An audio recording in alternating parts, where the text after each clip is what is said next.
Buenas tardes, buenos días, buenas noches, buenas madrugadas, buenos amaneceres, atardeceres, medias noches o lo que sean donde quiera que estén ustedes. Gracias por acompañarme, niños y niñas, perritos y gatitos, brothercitas y sistercitos, que sé que le hace mucha gracia a algunas personas. No puedo poner esto, es increíble.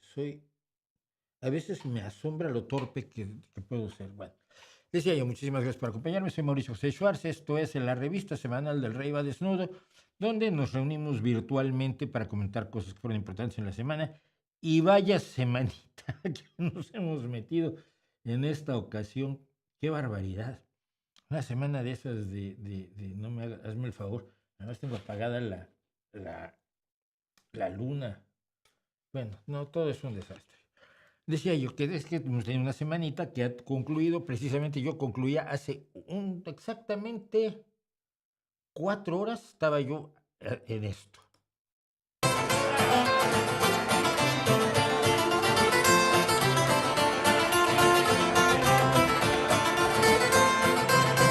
Vamos con el cuento. Pero bueno, ¿tú qué tal? Sí, lo mismo hasta tienes frío. ¿Qué tal te va con el USA? Espero sea divertido. Lo que es, lo que es pues una banda de barrio, pero muy buena. El tío canta muy bien, los dos guitarristas estaban muy bien.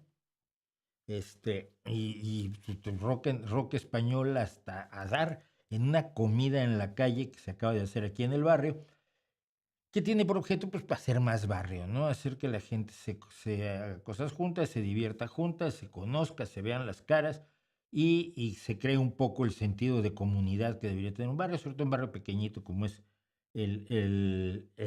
aquel en el que nosotros vivimos, que es un pequeño barrio de trabajadores, como ya lo he dicho en alguna otra ocasión. Y entonces, pues, pasé yo de comer cantidades industriales de tortilla y de chorizo y de un quiche que hizo una compañía del partido que estaba buenísimo, y pollo empanado y todo, o empanizado que dirían en México. Y todo eso que es se hace una comida en la calle, los que lo organizan te venden la bebida, tú llevas tu comida y luego pues, hay música y luego hay bingo.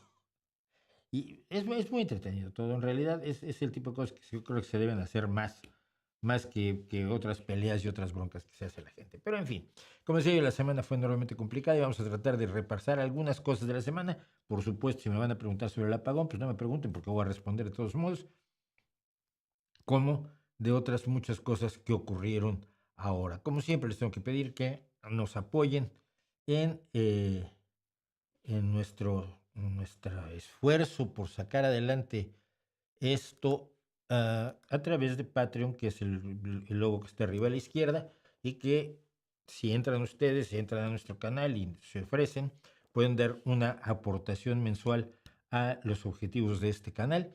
Y si no, abajo a la derecha está PayPal, que es para una aportación de una sola vez, y por supuesto Coffee, que es para aportaciones pequeñitas. Creo que ya tengo 6 euros como para tomarme 3 cafés en, eh, en, en, en, en Coffee. Bueno, pero si necesitamos el apoyo, y lo digo realmente, hemos hecho muchos esfuerzos porque el canal crezca.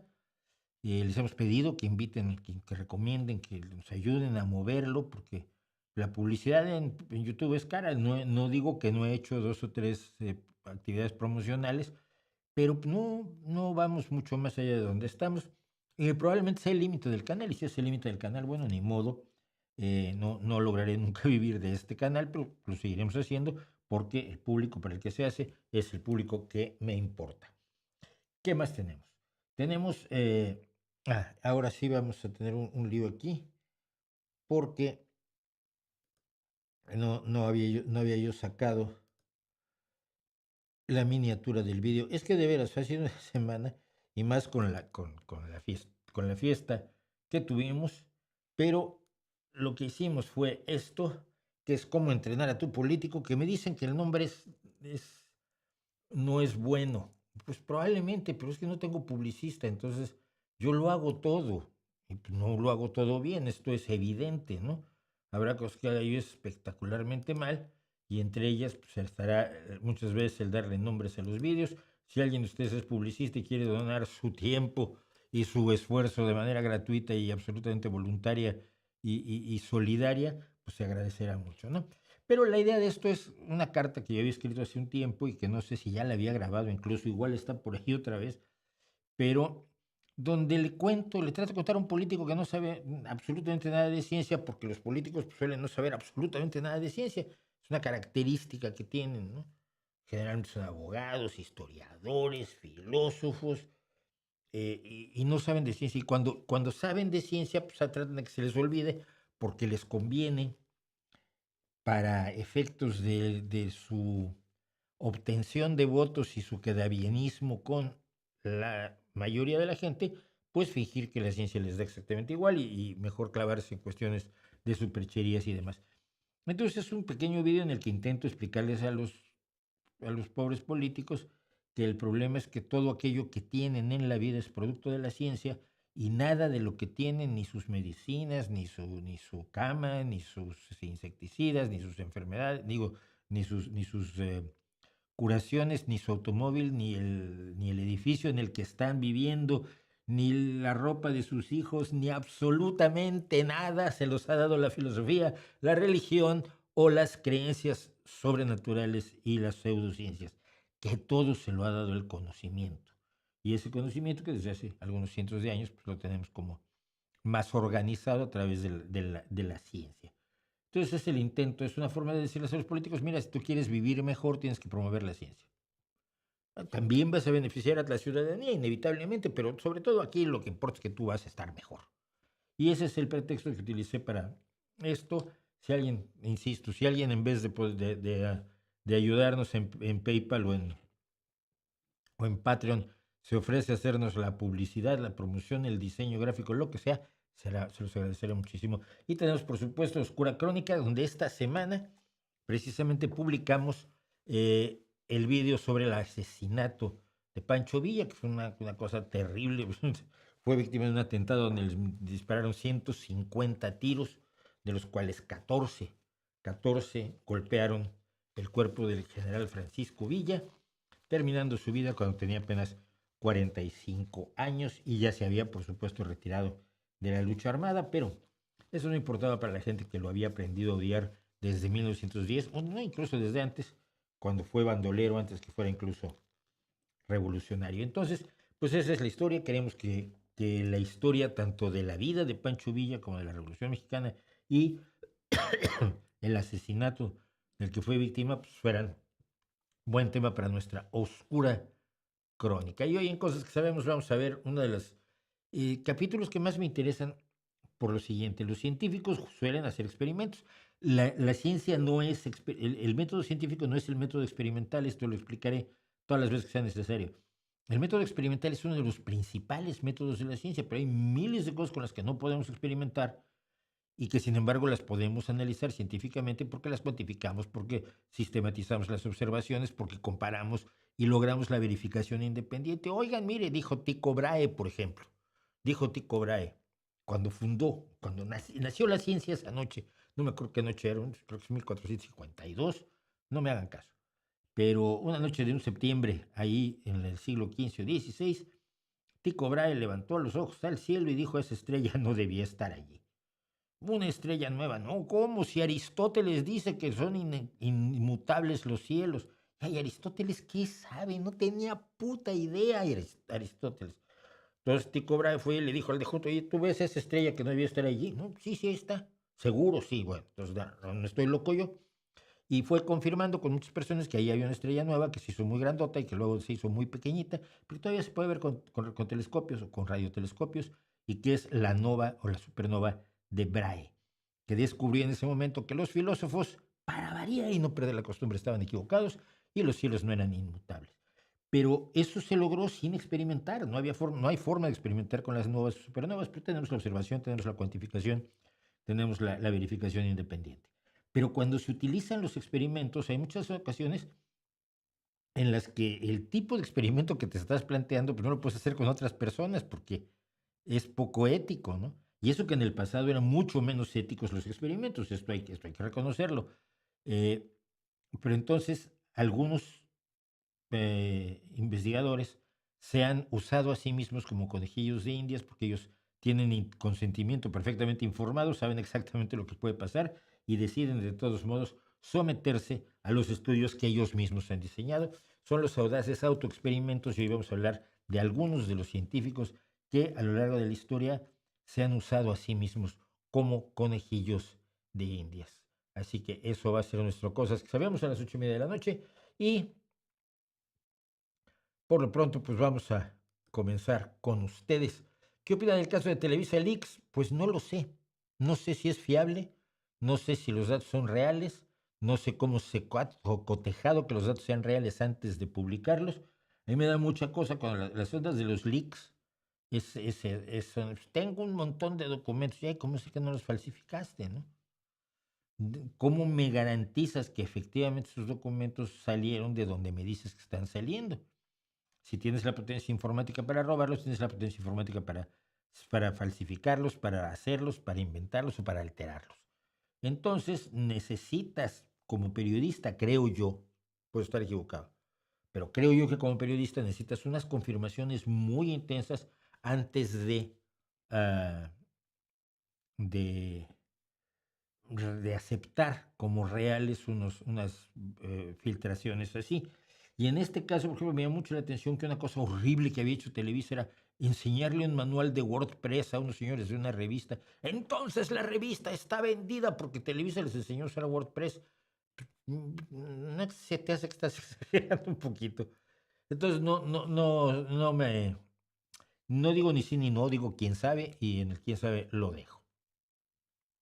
¿Tiene en mente algún top de obras de arte, música, literatura o cualquier otro tipo imprescindibles para todo ser humano? No. No, tengo las que son imprescindibles para mí, sí. Yo no podría vivir sin Bach, no podría vivir sin Beethoven, no podría vivir sin los Beatles, no podría vivir sin Rush, no podría vivir sin The Warning. O bueno, podría vivir, pero llamarle vida sería una prevaricación del lenguaje, ¿no? No podría vivir sin Van Gogh, sin Miguel Ángel, sin Magritte. Eh, no podría vivir sin La vida de sueño de Calderón de la Barca o sin las novelas de Robert Heinlein o los cuentos de Frederick Brown o de Jorge Luis Borges, por supuesto, por supuesto. El otro día estaba leyendo una cosa de historia de la ciencia y citaban a Borges porque Borges tiene observaciones sobre la historia que son de una agudeza enorme. Pero claro, como no es filósofo, nada más es escritor, pues no le dan tanta importancia. El historiador de la ciencia que estaba yo leyendo sí le da mucha importancia. Lo que sí tengo en mente muy, muy claro es que sin música, sin acercarte a las artes plásticas, sin acercarte a la literatura, tu experiencia vital está limitada, porque son actividades consustanciales al ser humano. No hay una sociedad sin literatura, aunque sea oral. No hay una sociedad sin música, no hay una sociedad sin artes plásticas. Al parecer las artes plásticas empiezan antes que nuestra especie incluso, ¿no? Entonces, yo siento que aislarte de las expresiones de la creación artística, de la imaginación, de la invención, pues es amputarte un trozo fundamental de la experiencia de esta cosa extraña que es ser un ser humano, ¿no? Que sí tiene muchos bemoles, pero también tiene muchos puntos luminosísimos. Como decía alguien el otro día, y lo comentaba yo con los compañeros en la comida en la calle que hacíamos hoy, decía, la vida es muy difícil y te llevas unos desazones horribles y luego no lo puedes arreglar todo y ves cosas que son verdaderas tragedias, a veces vives cosas que son verdaderas tragedias. Eh, sí, nunca tienes suficiente tiempo, nunca tienes suficiente dinero. eh, la vida no es fácil, pero hay perros, hay perritos y no los merecemos, pero los tenemos, ¿no? Entonces, las cosas se equilibran y la experiencia de ser humano incluye también eso. Ya lo he hablado de que probablemente, así como nosotros ayudamos a convertir al lobo en perro a lo largo de la evolución, pues el perro logró convertirnos a nosotros de prehumanos en humanos. Y es una hipótesis que sostienen algunos biólogos evolutivos. Así que no sé qué tipo de obras de música, literatura, cualquier otro tipo o arte eh,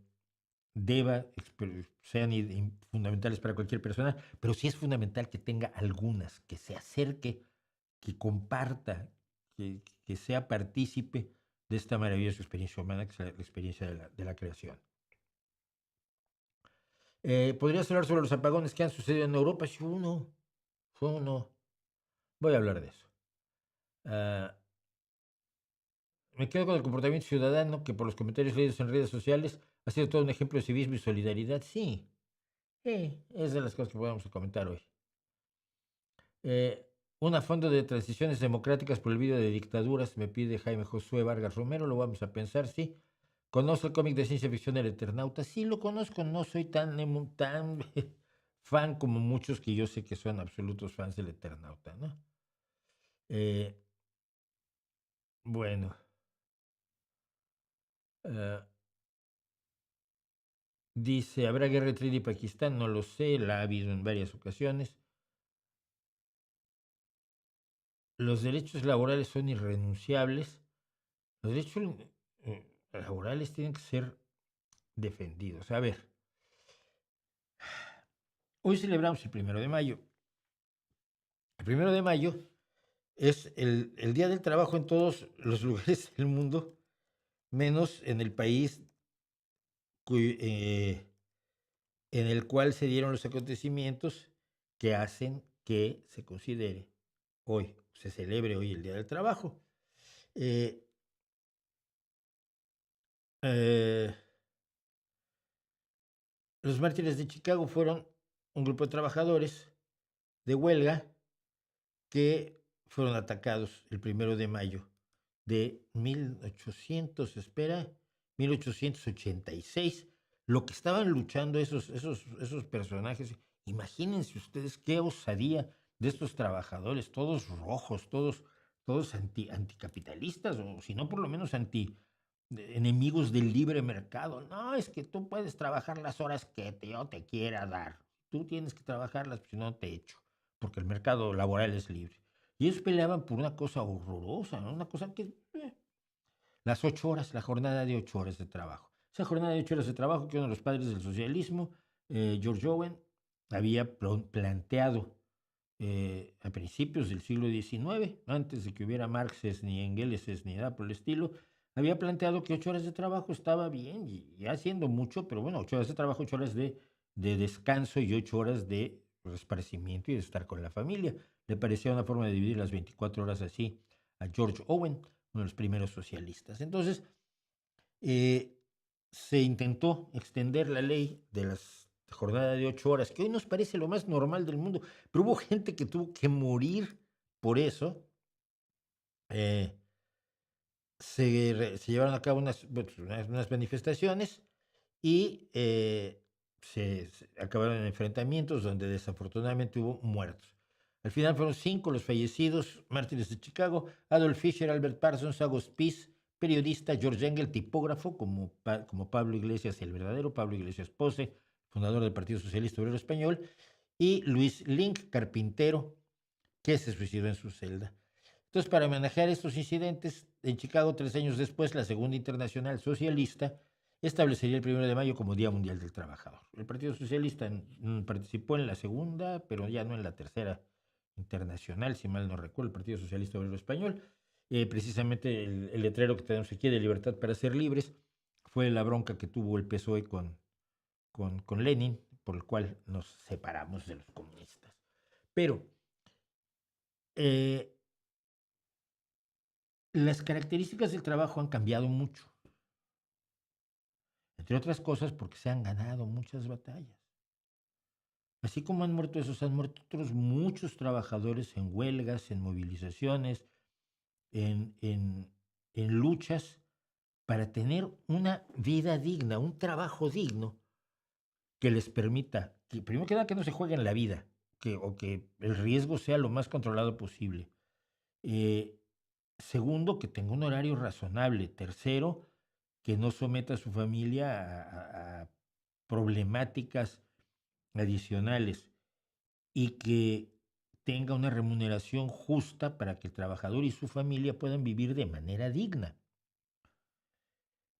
todo lo que hoy tenemos de legislación de seguridad en el trabajo y cascos y gafas protectoras y protección para los oídos y, y protectores por ejemplo, en las máquinas en las fábricas hay algunas cosas, por ejemplo, las cuchillas, las grandes cortadoras de papel, que es lo que yo recuerdo, o las troqueladoras o las prensas hidráulicas, tienen un sistema que es, tienes que estar con las dos manos y apretar un botón al mismo tiempo con las dos manos.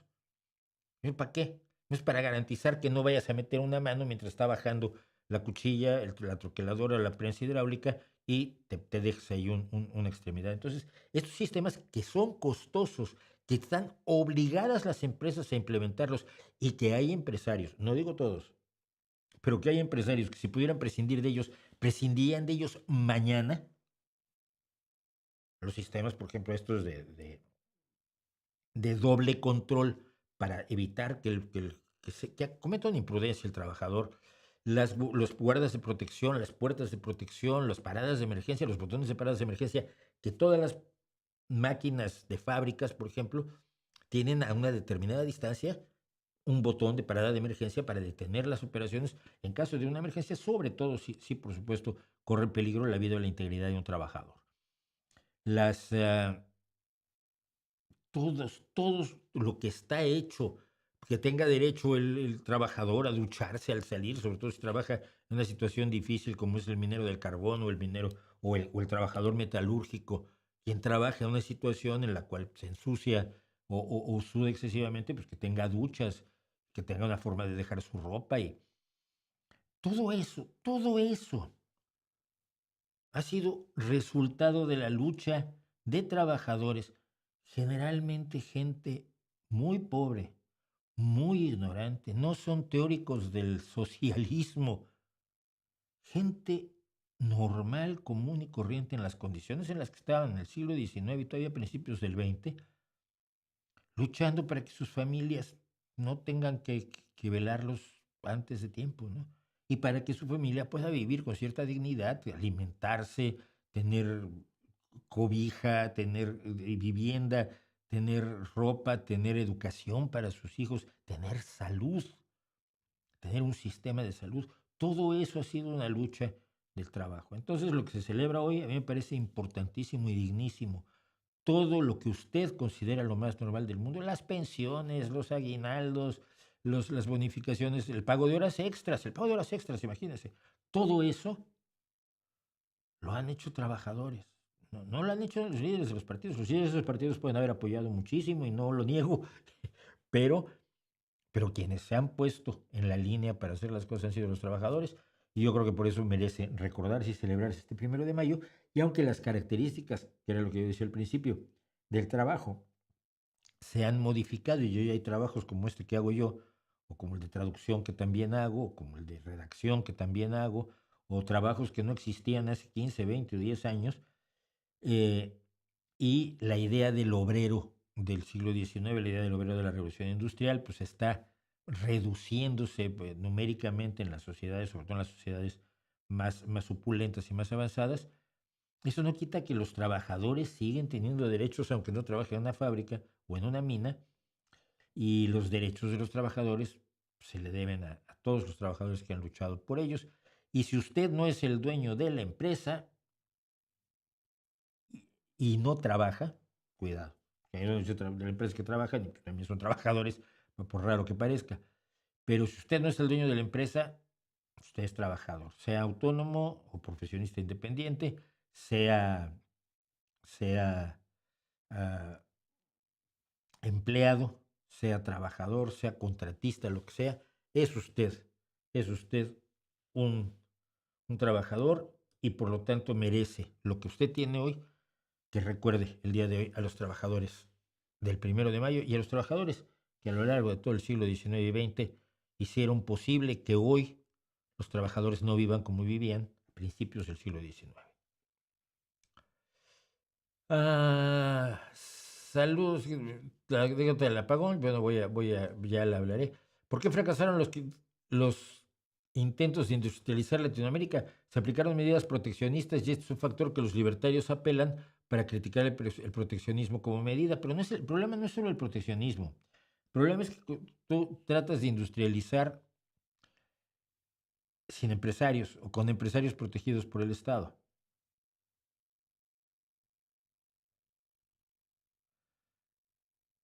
Cuando incluso para México ha sido más fácil echar mano del capital extranjero y de la industria extranjera. Entonces, el dinero viejo es un dinero muy, muy conservador. Dinero viejo es todavía dinero de latifundios y de cosas así. ¿Qué compran los políticos mexicanos cuando se hacen ricos? Los de Morena ahora. Por ejemplo, la 4T está llena de nuevos millonarios. Monreal. ¿Qué compran? Acciones en una empresa o invierten en una startup para poder tener una nueva compañía con una serie de innovaciones en inteligencia artificial o en aplicaciones para móviles o cualquier cosa. No. Toda la familia Monreal tiene casas o fincas o haciendas. Es un dinero muy poquitero. Y esto es evidentemente claro. El empresario latinoamericano, entre comillas, no suele ser emprendedor. Es un empresario no emprendedor, es un empresario que va a lo seguro que es la tierra, porque es lo que sus ancestros han vivido. Son raros los que empujan, y cuando empujan, empujan. Mira, yo durante un tiempo le escribía los informes anuales a Lorenzo Zambrano, que era el dueño de Cemex. Si mal no recuerdo, creo que además murió muy joven. Él era, él era hijo del fundador de Cemex, pero fundaron Cementos Mexicanos. En un momento dado eran dueños de las 2/3 partes del cemento de España. No sé cómo está ahora la situación, porque evidentemente al paso de hace muchísimos años que yo me desconecté de aquello. Yo todos los años me reunía con Lorenzo Zambrano y diseñábamos el informe anual de Cementos Mexicanos, ¿no? Era de las cosas que yo redactaba en México. Pero como él hay muy pocos. El dinero latinoamericano es un dinero del siglo XVII. Y en España incluso, ¿eh? En España el gran dinero viejo es el de los latifundistas andaluces. Es el dinero de los señoritos, es el dinero de los que tienen, alquilan casas, muchas. No me refiero a los dos jubilados que tienen un pisito que pudieron comprar aparte del suyo y ese lo alquilan y de eso, con eso más o menos sobreviven, ¿no? No, me refiero a los que son verdaderos monstruos inmobiliarios. No ven dinero más que en la tierra. Y yo creo que ese es un problema, y creo que es un problema en América Latina, pero clarísimo, clarísimo, clarísimo, ¿eh? La gran mayoría, no digo que no hay innovadores, afortunadamente los hay, pero en general, la gran mayoría del dinero, en cuanto alguien tiene dinero, compra tierra. No tiene las ansias de vamos a hacer algo nuevo. Mira, yo pido aquí dinero en Patreon, pido donaciones en Patreon, ¿sí? Y te voy a poner un ejemplo. Patreon lo funda, y ahora se me va el nombre hasta del grupo, pero ya vendrá. Lo funda Jack, no me acuerdo qué, esposo de Natalie, no me acuerdo qué, los cuales tienen un dueto musical. O sea, ellos son un grupo musical y tienen un grupo de amigos que tocan con ellos, varios bajistas, varios bateristas, varios tecladistas que van rotando, ¿no? Eh, y, Jack decía, pues, ¿cómo le hago para que o sea, yo trato de vivir más o menos de YouTube, pero ¿cómo hago para que la gente pudiera apoyarme de otra manera? Entonces se le ocurrió con un amigo suyo que es informático hacer Patreon. Y entonces dedicaron 1 o 2 años de sus existencias a diseñar, programar, codificar y organizar Patreon para que todos los creadores tuviéramos una fuente de ingresos a partir del apoyo de ustedes, ¿no? Me cuesta tanto trabajo pensar en Noroña, en México, en mis tíos que tenían fincas en Chiapas.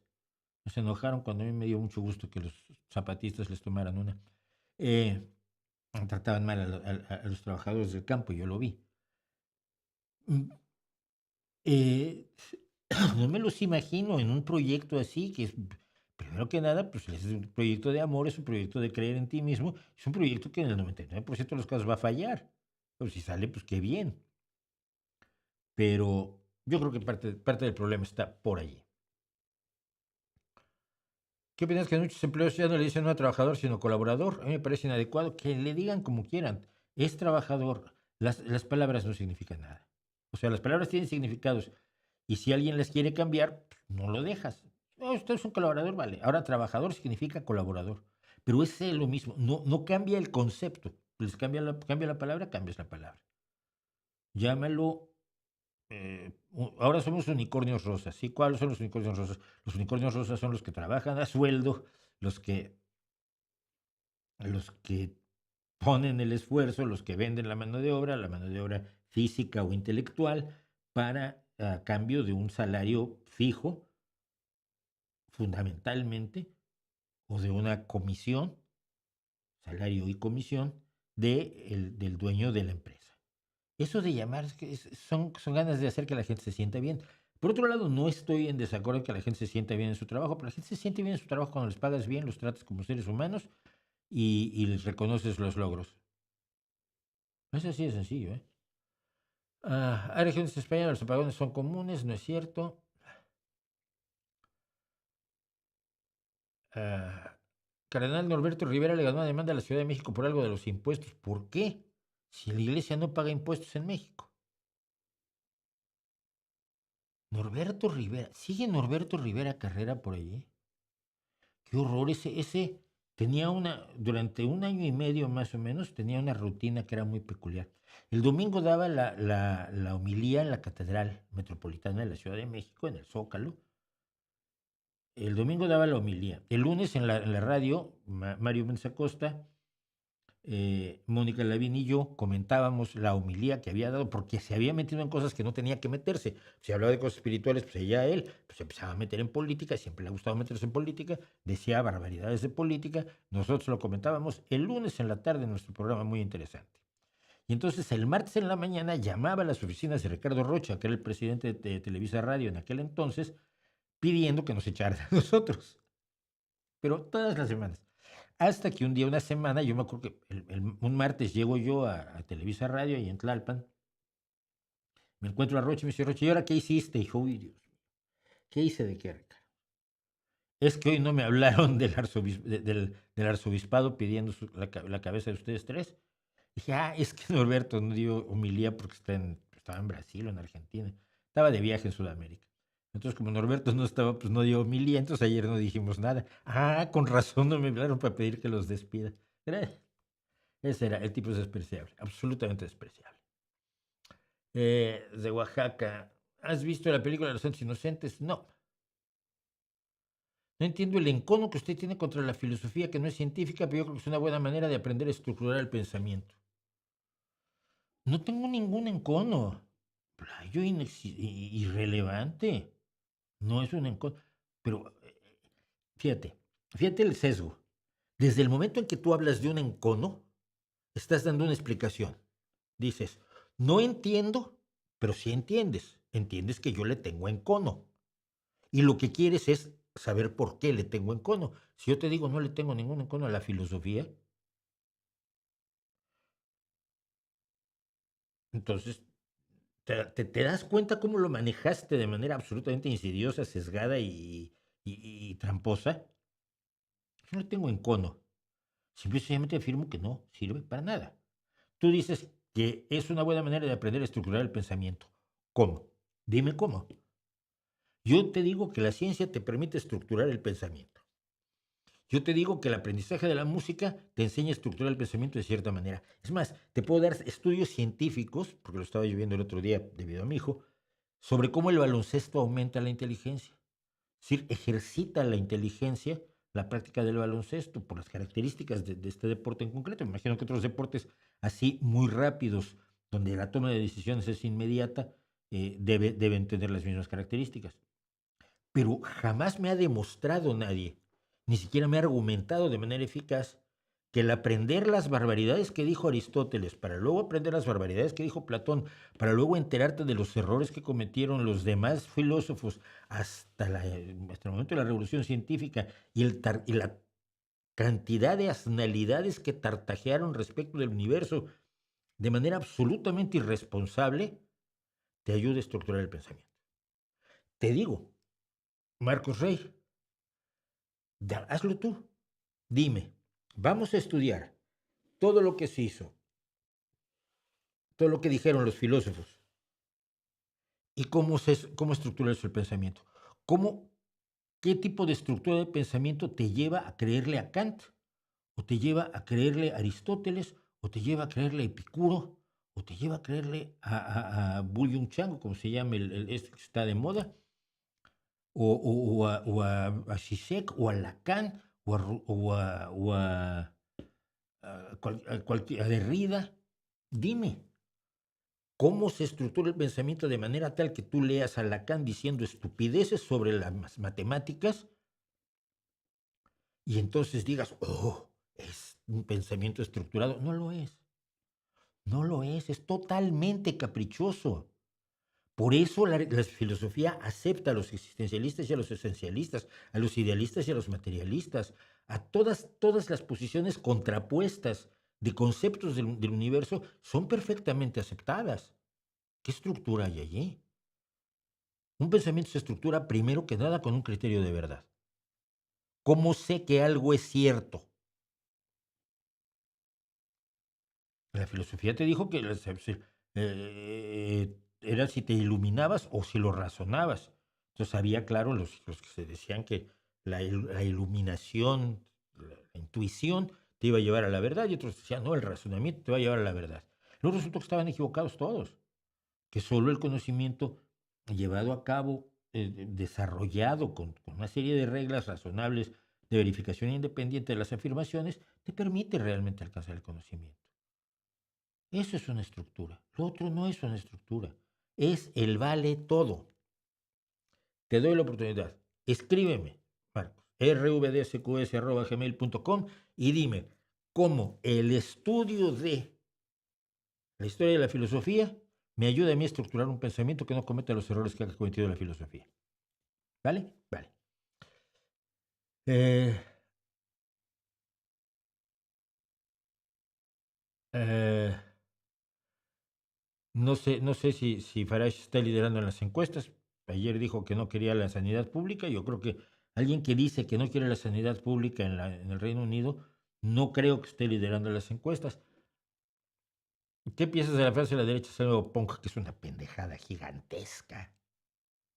Pero vamos, ¿de dónde sacas frases tú, David? Me alucina, ¿eh?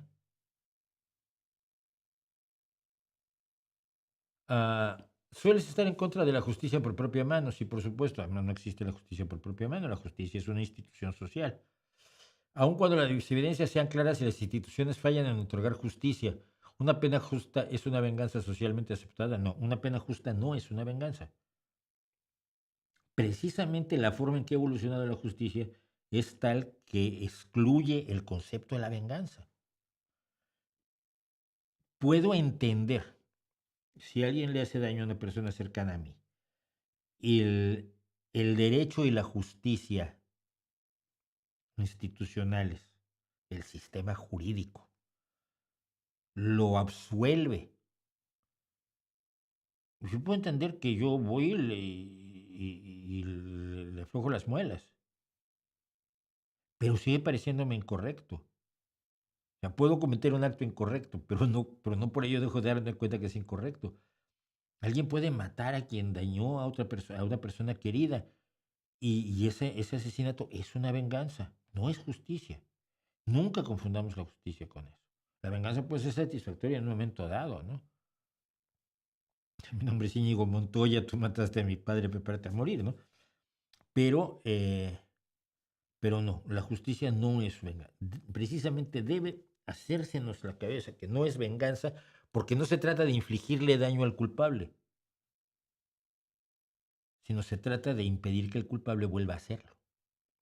Es decir, que se regenere. que se reintegre a una sociedad a la que ha rechazado. Zelensky ya firmó el contrato que le otorga extraer tierras raras a Estados Unidos. Ahora sí, como dices ¿tú qué hubieras hecho siendo Zelensky, por supuesto? No lo sé. No lo sé, creo que Zelensky vive en una situación tremendamente difícil día tras día. El tipo me parece de lo más admirable que he podido ver en mi vida. Eh, ha llevado adelante a su país en una situación de una amenaza, de una tensión tal y sobre todo desde el regreso de Donald Trump a la presidencia, eh, con una dignidad, con un aplomo, con una serenidad, con una paciencia. No, yo te digo esta vez, si yo estuviera en un país en guerra, yo quisiera que mi líder fuera igual a Volodymyr Zelensky o Volodymyr Zelensky. ¿Por qué decidió que tenía que hacerlo? ¿Qué considera que son las razones por las cuales convenía ese trato con Estados Unidos? No lo sé. Espero que lo haya hecho precisamente pensando en que va a ayudar a terminar con la guerra, para terminar con la guerra en los términos de la justicia y no en los términos que ya propuso Donald Trump. Le regalas una cuarta parte de tu país, se queda con Crimea y ya con eso ya paramos la guerra hasta que se rearme y traiga más soldados norcoreanos para que vuelva a entrar a matarte, ¿no? Vamos a hablar de una víctima de Putin hoy precisamente. De hecho, ah, ¿será que, dice Nelson, será que usted siempre ha tenido razón en momentos de crisis? La gente no se vuelve mala por naturaleza, todo el mundo intenta ayudar lo más que puede. Comprobado este lunes en España. Yo creo que es una cuestión también de cultura, ¿eh? Cuando el gran apagón de Nueva York, que yo recuerdo, no habían pasado una hora cuando empezaron los saqueos. Y gente quemando automóviles. Pero es una cultura, si tienes una cultura de violencia, reaccionas violentamente.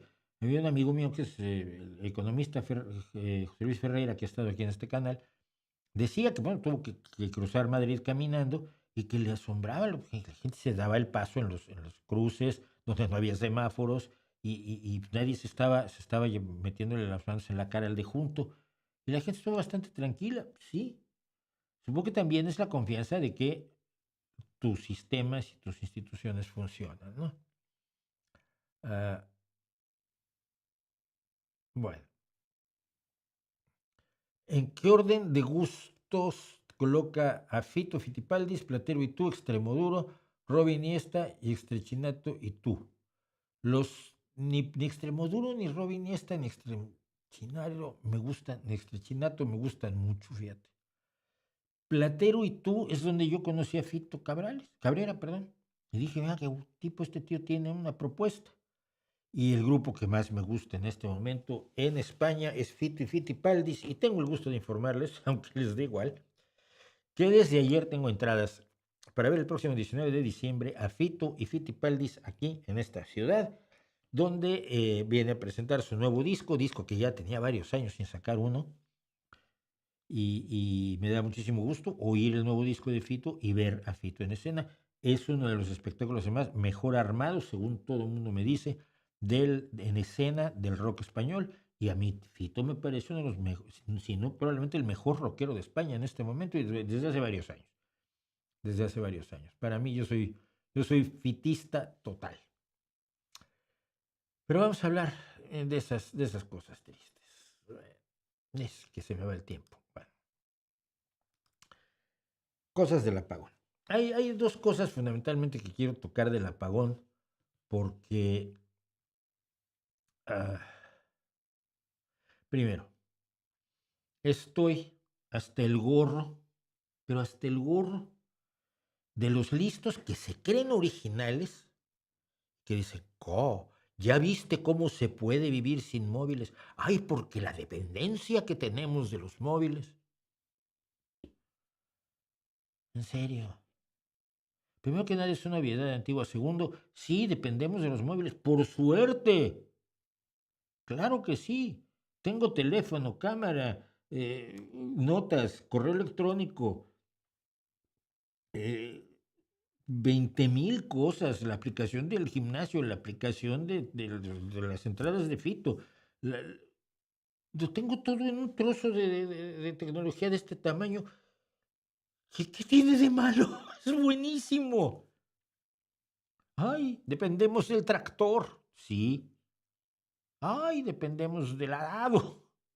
Son luditas, y ni siquiera son luditas sinceros, porque estos rollos contra los móviles, que ahora se oyeron después del apagón tanto, ay, claro, la gente salió a la calle a jugar al mus en las terrazas, donde ya no había cerveza fría, porque no había móviles, no imbécil, porque no están trabajando, porque no están, la oficina la cerraron y se salieron. Y era cuando sale de la oficina, se va a jugar al mus a la terraza. Pero eso no quiere decir que sea por los móviles, los animales. Esas son las ganas de ensuciar la tecnología y el miedo a que la tecnología sea algo impuro. Entonces siempre va a ser mala la tecnología. Y lo vemos, la inteligencia artificial va a acabar con todos nosotros y los móviles son malísimos y la televisión era lo peor del mundo, los videojuegos, el cine los telares a vapor, ¿no? Que fue lo que inició la revolución supuestamente de Ned Ludd y los luditas en contra del progreso. En vez de adaptarte al progreso, en vez de decir, oye, ¿cuánto daño me puede hacer el teléfono y cuántos beneficios me aporta? Por, por Scrooge que seas, Scrooge es el amargado del cuento de Navidad de Oscar Wilde, por cenizo que seas, los peligros y los daños que puede traer una tecnología nueva como la del smartphone son minúsculos comparados con todos los beneficios que trae. Es que la balanza es así. Que tú te das cuenta cuántas personas se han salvado porque pueden llamar por teléfono en condiciones para que los ayuden, porque hubo un accidente, porque tienen un ataque cardíaco, porque se despeñaron, porque en las avalanchas, cuando había que buscar gente, y yo estoy en Socorro Alpino de México, y no, bueno, no había avalanchas en el Popocatépetl, por supuesto, pero lo sabíamos que cuando había avalanchas, encontrar a la gente que está viva en una bolsa de aire dentro de la nieve es dificilísimo, pero con el teléfono, hasta cuando se apaga el teléfono lo puedes encontrar. Los beneficios son tan inmensos que ponerse a hablar contra eso es de tontos y sobre todo usar como pretexto el apagón. Si efectivamente al cabo de un rato, eh, porque además nuestro conocimiento de lo que pasó fue ampliándose como las ondas de un estanque. Entonces, pues, estamos en casa, se va la luz, uy, se fue la luz, ve, están los breakers, los cortocircuitos, no, están todos, entonces fue el edificio, sí, el edificio está sin luz, bueno, entonces yo dije, voy a sacar al perro, saco al perro y me entero que el barrio está sin luz. Y ya como a los 20 minutos de estar paseando al perro, veo el móvil y me entero de que toda la ciudad está sin luz. Y poco después me entero que toda España está sin luz.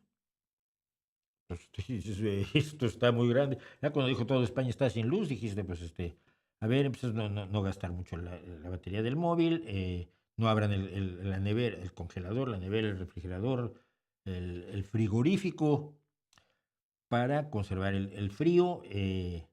Hay que prepararnos a ver cómo podemos tener luz en la noche. Tenemos linternas, tenemos baterías suficientes, ¿vale? Y así. Pero no fue un asombro enorme, pero al mismo tiempo yo por lo menos sabía perfectamente que esto se iba a resolver. Que en un día, quizás en 3, en 4. Los grandes apagones tardan a veces hasta 3, 4 días. Bueno, pues te defiendes como sea. Pues no te vas a morir. Los hospitales tienen equipo de generación eléctrica. Nadie murió en el quirófano por falta de electricidad y cosas por el estilo. Eh, Te das cuenta que estás viviendo algo histórico y al mismo tiempo no lo parece porque no hay nada especial. Pero al cabo de una hora, hora y media, empiezan a fallar ya las redes sociales. Y la gente dice, ¿por qué el apagón de datos? Mira, porque los teléfonos celulares se comunican a través de celdillas, células, que tiene una antena en medio. Cada antena se comunica con la de junto. Eso es lo que permite que no tengas que tener un transmisor de enorme potencia para hablar por el móvil, sino que solo se comunica con la antena más cercana y esa antena reenvía a otra antena y va reenviando a otras antenas hasta llegar a tu tía emerenciana, a quien le quieres preguntar la receta de las alcachofas rellenas. Pero si se va la luz, las antenas tienen batería, la batería se agota y punto. ¿Cómo se acabó Internet? Pues si es que mira, los servidores de Internet funcionan con electricidad, puedes tener unidades electrógenas, pero al cabo del tiempo no son suficientes o tienes baterías. Pero la gente, sobre todo, lo más molesto fue el ejercicio de una oposición en la cual todo se hizo mal. No hubo una sola tragedia que lamentar, no hubo una sola persona que muriera por el apagón. Bomberos se portaron maravillosos, policía estuvo todas las policías, además, las locales, las regionales, las nacionales, la Guardia Civil, estuvieron en su lugar, estuvieron haciendo bien las cosas, sacando gente de los ascensores, sobre todo, o gente que se metió 8 horas en un tren, en un túnel, y ni modo, ¿no? Pero se sobrevive. Juan Manuel Serrat quedó 3 horas o 4 atorado en un tren. Pero lo que más me horrorizó fue la oposición que luego se hizo. Te voy a poner ejemplos. Los nazis de Vox. ¿Por qué no quiere Pedro Sánchez decirnos realmente qué pasó? Ese es como el que me pregunta a mí por qué le tengo tanto en contra de la filosofía. Si tú estás presuponiendo que sabe lo que realmente pasó y no te lo quiere decir. ¿En qué datos te apoyas? Por supuesto, en ninguno. Están haciendo la oposición golpista, no la oposición que merece España. O sea que obviamente yo lo decía en un video que lancé sobre el tema.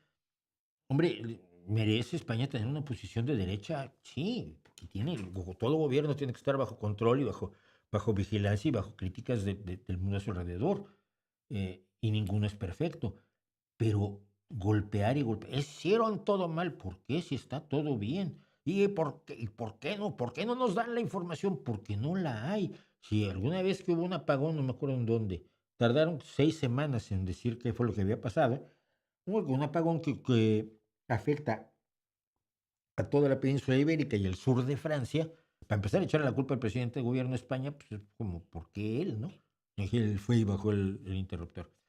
Y segundo, porque la información te la tienen que dar los expertos, ¿no? O sea, él te puede informar sobre las acciones del Comité de Crisis, el Comité de Seguridad Nacional, de bomberos, de cómo Red Eléctrica estuvo trabajando para recuperar el fluido eléctrico en todos lados. Yo estuve alrededor de 8 horas sin luz nada más. Pero la insidia, la malevolencia,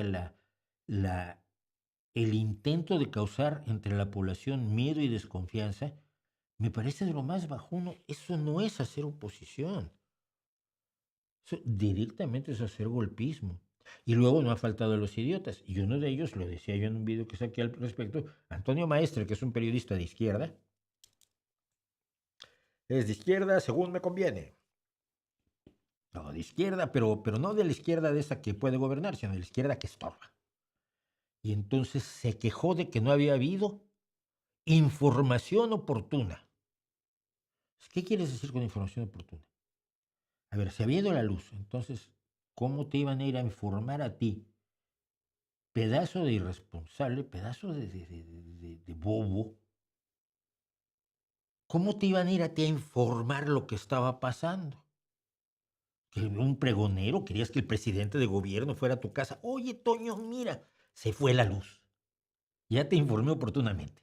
No, mira.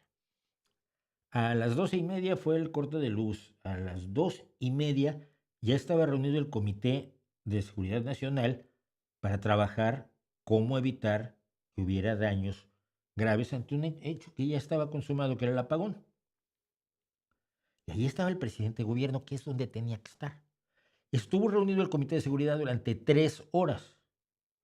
A las 12:02 son 2:30, 3 horas, son 5:30 de la tarde, y luego se recopiló la información que había, y a las 6:30 estaba dando ya su primer informe, para los pocos que tenían luz, por supuesto, para los pocos que tenían electricidad. ¿Qué querías? ¿Que se salieran se saliera del Comité de Seguridad Nacional para irte a decir, ay, se fue la luz. O sea, ¿cómo te lo iban a decir? ¿Cómo te hubieras enterado? Por telepatía. Entre la idiotez de algunos así y la mala leche, la malevolencia, la insidia, la mendacidad, la irresponsabilidad de quienes lo único que quieren es tirar al gobierno, así cueste vidas en España, yo quedé absolutamente derrotado en cuanto a la idea de que no podemos tener una oposición de derecha sensata. ¿Qué la hay? Repito, la presidenta de la Comisión Europea, Ursula von der Leyen, es de derecha, es del Partido Demócrata Cristiano de Alemania y tiene muchas ideas que no están de acuerdo con las que yo tengo como hombre de la socialdemocracia. Pero no es una bestia que está buscando cómo destruir a los socialistas como único objetivo en la vida. No, está buscando sacar adelante Europa con su punto de vista y su punto de vista que luego hay que equilibrarlo con la de los socialistas que ya nos decimos, oye Úrsula, ¿de dónde vas? Pero ella tiene un interés político real en el bienestar de la Unión Europea. El Partido Popular, desgraciadamente en España, no. Y eso es lo más triste. No se sabe qué pasó. Todo lo que les han dicho, y con alguien me peleé en Twitter, es que dice mi hermano que trabaja en la Comisión Federal de Electricidad que fue así, así, así, así. ¿Y tu hermano qué sabe? Porque la gente de Red Eléctrica de aquí de España no lo sabe. Dile que le llamen. Y todavía le dije, estoy oyendo a la segunda intervención que hizo el presidente de gobierno, que hizo Pedro Sánchez ya a las 9 de la noche o algo así. Le dije, oye, dile a tu hermano que llame a Pedro Sánchez, porque Pedro Sánchez no está enterado de qué pasó y tu hermanito sí. Tu hermanito sí sabe lo que pasó. Así que ah, esas son las cosas del apagón. No se sabe qué pasó. Nadie sabe qué pasó. Todo el mundo quiere llevar agua a su molino. La culpa fue del Partido Socialista, la culpa fue de las renovables, la culpa fue de las nucleares, la culpa fue de que faltan renovables, la culpa fue de Francia, la culpa fue de la tía de las muchachas. No, todo el mundo ha propuesto su culpable, pero sin datos. Y es vergonzoso también que los medios de comunicación se hayan hecho eco de esto, de cada barbaridad que dice un tarado por llenar horas de televisión, horas de radio. Es una vergüenza, absolutamente una vergüenza. Eh, Me agrada Woody Allen, dice Lorena Zavala, pero también entristecen las acusaciones de abuso por parte de sus hijos. Solo hay una. ¿Crees que tiene derecho de réplica o que se deba cancelar como autor y persona? No creo que se deba cancelar. Eh, la única acusación que hay es absolutamente endeble. Hasta donde se sabe, no tiene ninguna base. Y es fundamentalmente una chifladura de Mia Farrow y de su hijo Ronald. Eh, Probablemente sea cierta, no se sabe. Pero si no se sabe, no se puede acusar a alguien. Y no se puede cancelar a alguien por acusaciones. ¿Te das cuenta de lo fácil que resulta destruir a alguien así? Lo acusas de algo y ya lo hundiste. Yo creo que hay que ser enormemente cuidadosos en ese sentido. Bueno, ¿has pensado hacer un video a fondo de Benito Juárez o Lázaro Cárdenas para desmitificarlos o para responder a las personas que los aman, odian? No, creo que está muy hecho eso, ¿no? Es que a veces las peleas del pasado, yo estoy contando historias del pasado porque son historias interesantes, pero no estoy peleando el pasado, ¿no? Es una, es un, es una ociosidad, sobre todo cuando tenemos tanto futuro por el cual pelear, la verdad. ¿Qué opinas de los sistemas híbridos de seguridad social, de salud pública, que son absurdos porque finalmente el dinero público se va a la empresa privada? Y el dinero público no debe ir a la empresa privada. Y es que no tengo nada concretamente contra lo privado, nada específicamente. Digo, nada en general contra lo privado, hay cosas específicas que sí. No tengo nada contra lo privado, pero como dijo alguien hace poco, yo tengo todo a favor de lo público, y sobre todo en el caso de la salud, ¿no? Ah, es un honor verte en vivo, no creas, ¿eh? Ah, hoy he cambiado el top de sonido, eso o yo pierdo frecuencias, pues no lo sé. Eres el único que se ha quejado, así que ah, ¿por qué los poderes ejecutivos en una democracia solo se representan por una persona?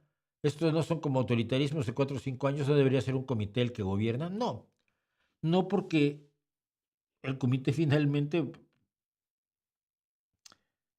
primero que nada, acaba trabajando como una sola persona o acaba aquello en una bronca enorme. El ejecutivo se deposita en una persona, pero no es un autoritarismo, porque en una democracia real, él hace efectivas las políticas. Él ejecuta lo que ordena el legislativo, que es un cuerpo colegiado de muchísimas personas de distintas ideologías, de distintos puntos de vista, que supuestamente expiden leyes que el ejecutivo hace que se cumplan y que el judicial eh, aborda cuando no se cumplen. Pero no, el presidente que decide todo por sí mismo sin ayuda del legislativo ya no es un presidente democrático, es un dictador. Es lo que está pasando con Donald Trump. Está dedicándose a gobernar por decreto, ¿no? Ah, muchas personas no solo tachan de asesino, sino también de violín, no sé qué sea de violín, de permitir abusos. ¿Esto es cierto o no? Hay un caso concreto de un momento en que uno de sus generales eh, facilitó que se abusara de un grupo de mujeres y allí hubo fusilados. Y los fusiló Pancho Villa. Ahí sí, esa es una historia bien conocida. Pero siempre va a decir, a ver, siempre va a haber alguien que diga que fuera lo peor del mundo porque, pues porque iba en contra de sus intereses, ¿no? Mencionaste que lloraste al ver una pintura, varias. Para quienes no hemos vivido algo así, es una experiencia que no podemos imaginar. ¿Puedes explicarnos por qué te conmovió? No, no. Me pasó con el perro semihundido de Goya la primera vez que lo vi. Eh, Simple y sencillamente me agobió la inmensa soledad y desesperación del perro, ¿no? Y lo mismo en el Trigal con Cuervos. El Trigal con Cuervos es el final del camino con aves de mal agüero. Se entiende que esto no es cierto, pero simbólicamente lo son. Y es ese camino marrón rojizo que termina a la mitad del Trigal, que mucha gente lo ha relacionado con el final del camino de la vida de Van Gogh, en el caso de que se haya suicidado, que tampoco está claro, pero, pero no te puedo explicar por qué. Simple y sencillamente te toca y ya, ¿no? Lo he contado mucho con una Magdalena, que creo que es de Tiziano, y se le atribuye a Tintoretto, o es de Tintoretto, se le atribuye a Tiziano. Pero una Magdalena que está en los museos vaticanos, como hay miles de Magdalenas, ¿no? Que la tradición la representa rubia y doliente, está junto a un equipo de extinción de incendios, está en los museos vaticanos. Y luego el día que yo lo vi dije, pues es la mejor Magdalena que se ha pintado jamás. ¿Por qué? Porque lo digo yo. Y estoy enamorado de esa Magdalena. Pero son cosas que no creo que se puedan explicar. Y lo peor es que cuando tratas de explicarlas, las empeoras. Es como los chistes, ¿no? Si no los entiendes, que no te los expliquen. No sé de la muerte del niño en una academia militarizada. Varinia Mora, ¿podrías hablar un poco más despacio? Pues sí podría, pero entonces esto dura 3, 4 horas más y no quiero. Ah,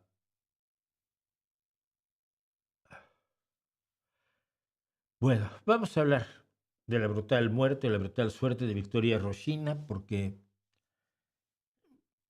a ver, es un horror más de la agresión de Putin contra Ucrania, pero es sobre todo una forma de poner en vergüenza a quienes se andan fingiendo o diciendo que son periodistas. Victoria Roshina era esta chica, ucraniana, 27 añitos. 26, 25 tendría cuando se tomó esta foto. Ah, su historia es la siguiente. Victoria, una periodista ucraniana que empezó a informar sobre la invasión rusa de Ucrania y el sitio de Mariupol. Y el sitio de Mariupol fue uno de los lugares donde se produjeron las peores atrocidades del ejército ruso en contra de la población civil ucraniana. En 2022 recibió el premio de El Valor en el Periodismo de la Fundación de los Medios de Comunicación de Mujeres. Estuvo trabajando desde la fundación, porque ella nació en Zaporizhia, o sea, Zaporizhia fue una de las zonas que fue atacada por Putin en febrero de 2022. Entonces,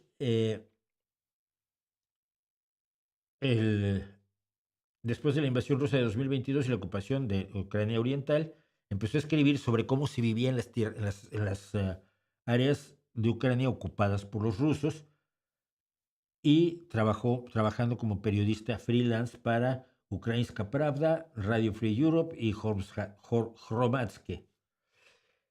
Y entró y salió varias veces de las zonas ocupadas. Las fronteras, incluso cuando hay una frente de batalla así, son porosas. Y esto es algo que parece muy raro, pero es también la forma en que se movían, por ejemplo, espías, se mueven espías durante las guerras. Entonces, primero empezó a trabajar desde adolescente. En marzo del 2022, un tanque ruso le disparó a su auto. Escapó. El 11 de marzo, 2 días después, fue detenida en Berdiansk por el Servicio de Seguridad Federal ruso durante 10 días, pero consiguió escapar. No es cierto, fue liberada después de que hizo un vídeo diciendo que los rusos le habían salvado la vida. Un poco como, ¿se acuerdan cuando la candidata que ganó las elecciones en Bielorrusia dijo que no, que había ganado Lukashenko? La obligaron, lo mismo. En julio de 2023 fue a la Ucrania Oriental ocupada por Rusia para hablar de la crisis que habría en aquel momento con la planta nuclear de Zaporizhia. Si ustedes recordarán, era cuando Rusia estaba bombardeando una planta nuclear. Decían, tú estás tonto.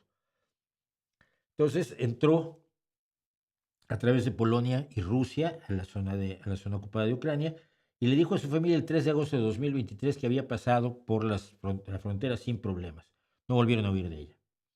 Le informaron que estaba desaparecida el 12 de agosto, el 21 de septiembre de 2023. Oficialmente se le declaró desaparecida. Estuvo un año, hasta septiembre de 2024, en las garras del ejército ruso, en las zarpas hediondas del ejército ruso, sufriendo lo que nadie se puede imaginar. Lo que nadie, absolutamente nadie, se puede imaginar. Y en septiembre de 2024 murió. En octubre de 2024 se confirmó que había muerto detenida por los rusos, y hasta esta semana se devolvió su cadáver. El cuerpo de Victoria Roshina mostraba signos terribles de tortura. Le habían arrancado los órganos internos y así se lo entregaron a su familia. ¿Se acuerdan ustedes cuando este pedazo de ser humano defendía a Assange? Porque Assange estaba siendo víctima de una injusticia horrible. Assange, que tenía todas las garantías del sistema judicial de una democracia que le permitieron, primero que nada, estar asilado en una embajada durante años. Hacían la vida imposible a los de la embajada, según lo cuentan los mismos personal de la embajada. Y luego estuvo preso con todas las garantías al grado tal que salió libre. Cosa que no pasa cuando caes en manos de Putin. Pero este señor y su banda, que incluye a la portavoz de Putin, Nina Afinogénova, no han defendido ni han pedido la libertad ni pidieron la libertad de Victoria Roshina entre 2023, agosto de 2023 cuando desaparece, y octubre de 2024 cuando se sabe que ha muerto. Ni una sola palabra.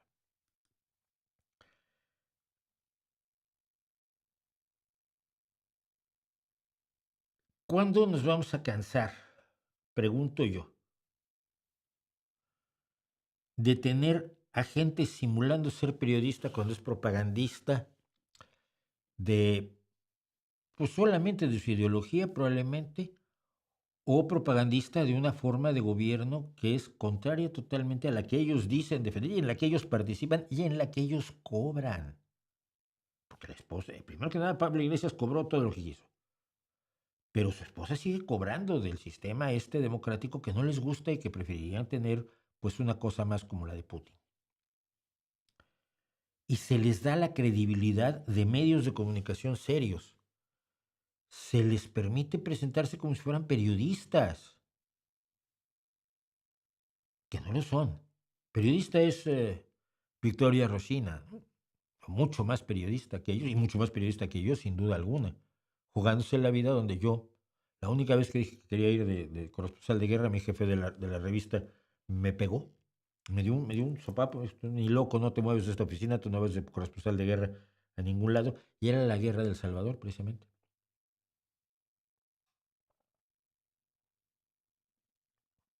Cuando defiendes a unos periodistas y no a otros,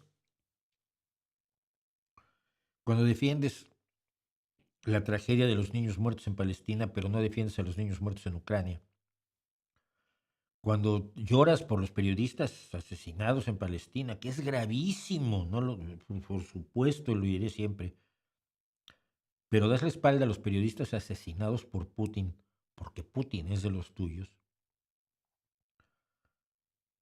qué flaco favor le haces al periodismo. Me gustaría saber qué opinan algunos periodistas, de verdad, que yo conozco de este caso, pero creo que por lo menos lo menos que puedo yo hacer es dar a conocer el caso de Victoria Rosina, una mujer que por informar de verdad de lo que estaba ocurriendo en la Ucrania ocupada, lo pagó con su joven vida ante el absoluto desprecio de supuestos progresistas que no tienen vergüenza y que no deberían tener ni la cara para andarse paseando por los medios de comunicación y cobrando. Ay, madre mía. Quisiera que hablara sobre lo que está con lo de Televisa Leaks. No voy a hablar del tema. Y dije, ¿por qué no? ¿Crees que todos los hombres son violados en potencia? No, no es cierto. No es cierto. Eh, ¿Leíste Funes el Memorioso? ¿Qué te pareció? Uno de sus mejores cuentos. Es maravilloso. Principio es delicioso. El principio de lo que decía. Si alguien tiene derecho a hablar de la memoria, es solo era él. Pero es una exploración maravillosa. Para quien no la conozca, léanla. Funes es un hombre que tiene memoria idética total. Se acuerda de absolutamente todo. Yo no sé si hay quien tenga memoria idética total, pero la aproximación literaria de Borges, por supuesto, es maravillosa, ¿no? Es maravilloso. Ayer fue el aniversario 80 del suicidio de Adolf Hitler. ¿Algún comentario? Con gusto. Mira,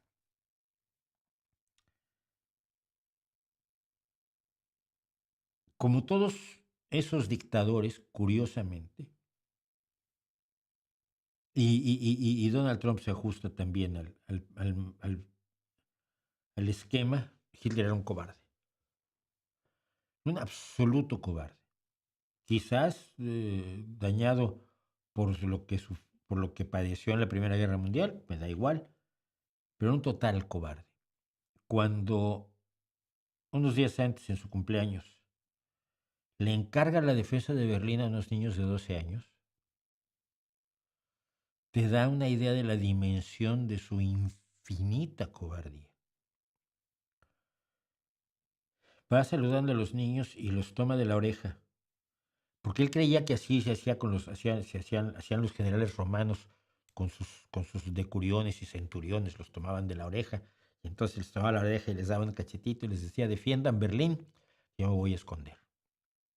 Después de su cumpleaños, que fue, no recuerdo, el 20, se encerró en el búnker para no volver a salir, jamás, vivo. Eh, no quería caer en manos de los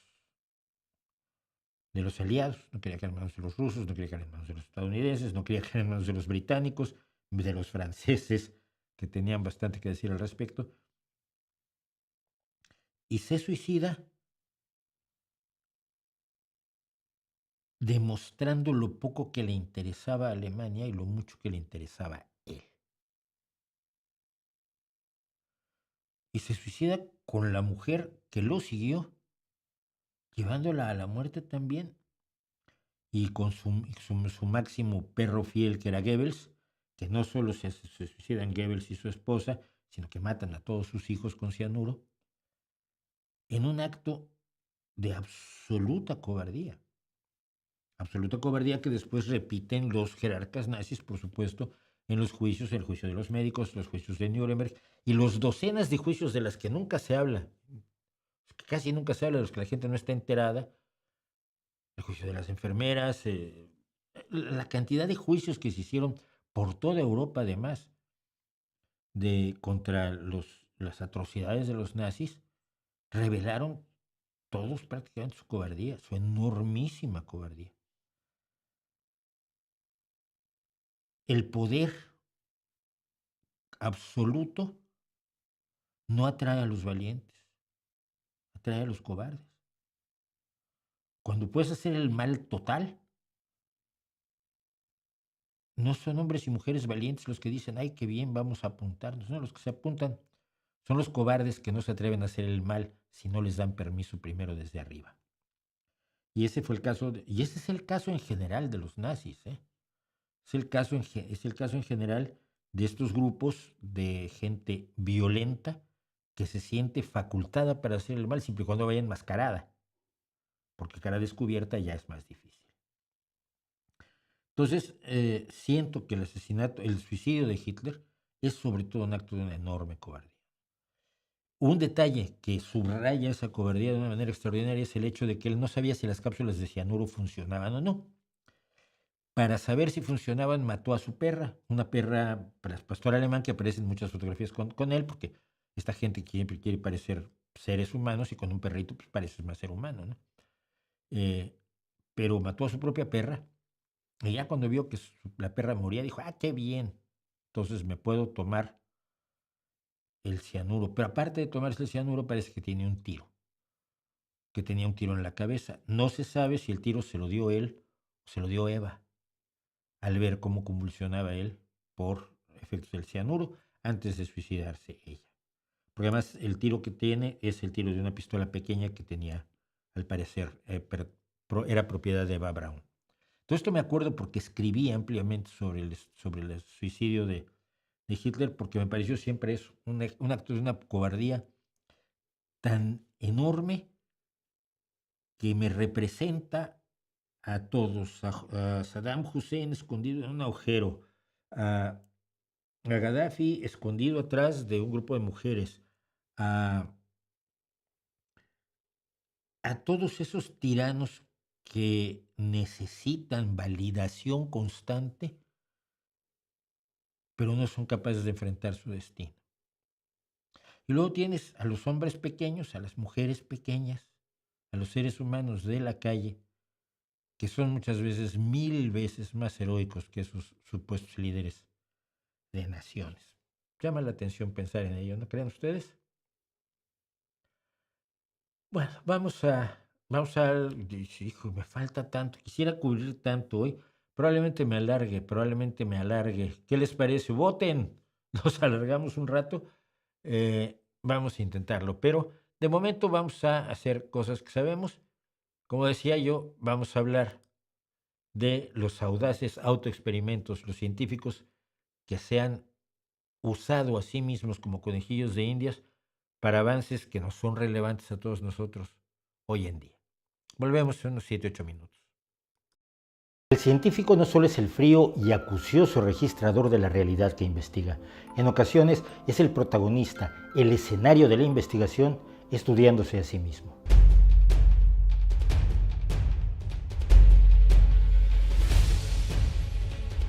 El 19 de abril de 1943, el químico suizo Albert Hofmann decidió tomar una dosis de 250 microgramos de una sustancia que había sintetizado en 1938, contratado por la empresa farmacéutica Sandoz, y tuvo la primera experiencia o viaje de LSD en la historia.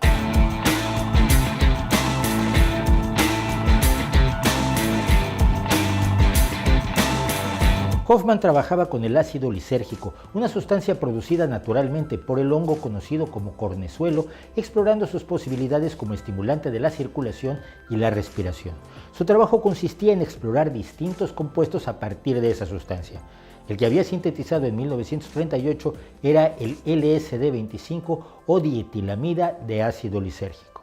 3 días antes, el 16 de abril, Hoffman había absorbido accidentalmente una pequeña cantidad de LSD-25 a través de la piel de los dedos, al parecer por un descuido de laboratorio. La experiencia que tuvo a continuación lo impulsó a experimentar en sí mismo, consumiendo una cantidad de LSD-25 que luego se descubrió que era tremendamente alta. Pasó por una etapa de pánico y paranoia, seguida de placidez y euforia.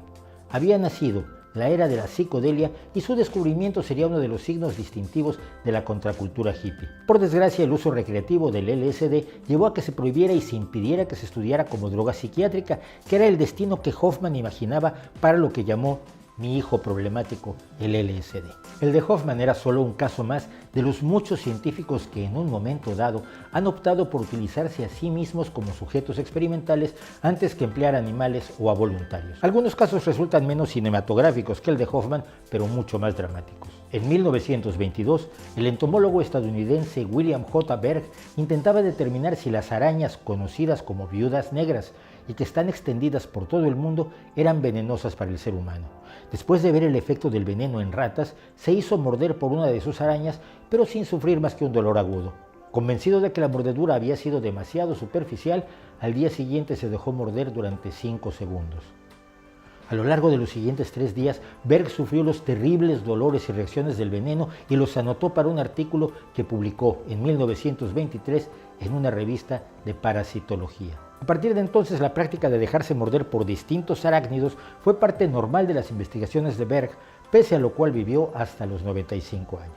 Siguiendo sus pasos, el profesor Alan Walker Blair se hizo morder por una viuda negra 12 años después, permitiendo que le inyectara veneno durante 10 segundos, lo cual lo mantuvo varios días al borde de la muerte. Pero quizá el campeón de los autoexperimentadores fue el biólogo, matemático y genetista británico J.B.S. Haldane, cuya principal aportación fue la conciliación de la genética mendeliana con la teoría de la evolución de Darwin, fundando la teoría sintética de la evolución y la genética de poblaciones por medio de las matemáticas. Fue también el autor de un ensayo que sería la inspiración de la novela Un mundo feliz de Aldous Huxley. John Maynard Smith, alumno, colaborador y amigo de Haldane, cree que a este le gustaban las emociones fuertes, la descarga de adrenalina que se produce cuando uno se enfada o cuando tiene miedo. De hecho, Haldane aseguraba haberlo pasado muy bien en las trincheras durante la Primera Guerra Mundial, donde fue considerado un soldado excepcional. Pero también está el hecho de que el padre de Haldane, médico e investigador, también había realizado algunos experimentos empleándose a sí mismo como conejillo de indias. Y al menos en una ocasión, utilizó también a su hijo, a quien hizo respirar grisú en una mina hasta que el pequeño casi perdió el conocimiento. Y seguramente Haldane sabía que uno de los grandes científicos ingleses, Humphrey Davy, químico del siglo XVIII y XIX, había experimentado en sí mismo los efectos del óxido nitroso, el sedante también conocido como gas de la risa. Haldane se implicó con las Fuerzas Armadas después del desastre del Thetis, un submarino británico que se hundió en maniobras en aguas poco profundas, causando la muerte de 99 de sus 103 ocupantes. Durante la recuperación del submarino, otro marino murió por los efectos de la descompresión. El investigador se embarcó entonces en una serie de experimentos sobre el buceo a gran profundidad, sometiéndose personalmente una y otra vez a experiencias dentro de una cámara de descompresión, en las que sufría cambios de presión mientras respiraba distintas mezclas de gases y se sometía a temperaturas de frío extremo.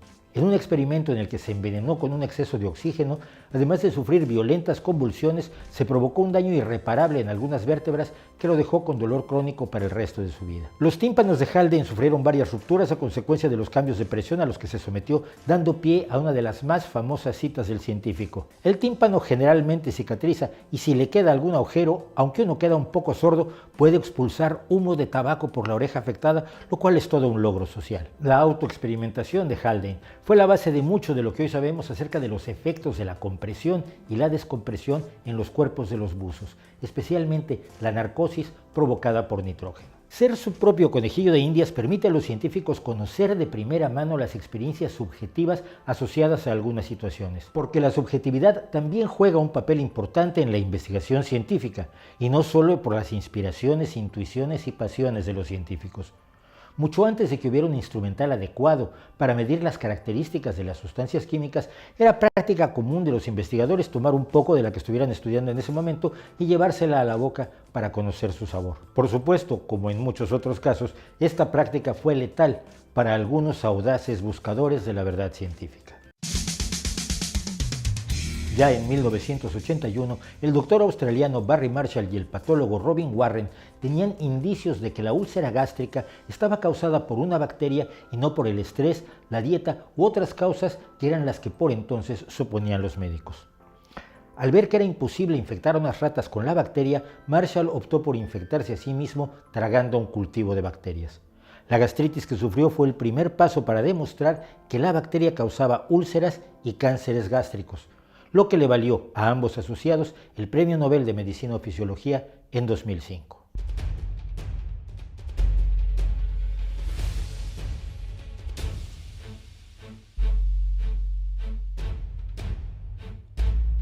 Pues esa es la historia de algunos de los experimentadores. Haldane a mí me parece uno de los personajes más extraños de toda la historia de la ciencia, pero vale muchísimo la pena seguirlo, conocer su historia mucho más allá de esta parte de la autoexperimentación. Pero ¿qué pasa cuando no tienes o es poco ético disponer de sujetos humanos para tus experimentos? Pues siempre te tienes a ti mismo. Me dicen, en México, en la ciudad de Ensenada de Baja California, destituyeron al director del Hospital General por denunciar las enormes carencias que volvían inviable su funcionamiento. Lo que está pasando en México ya, de verdad, de verdad es aterrador. No sé cómo abordarlo. Me pasaban el otro día, y si me permiten voy a echar mano, no lo tenía yo preparado, pero me pasaban esto.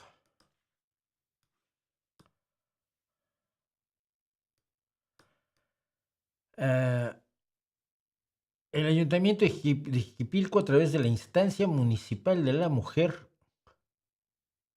esto ocurre en el Estado de México, con el lema "Es el tiempo de la gente", te invita el ayuntamiento al taller Tronada de Empacho. ¿Sabe usted lo que es una tronada de empacho?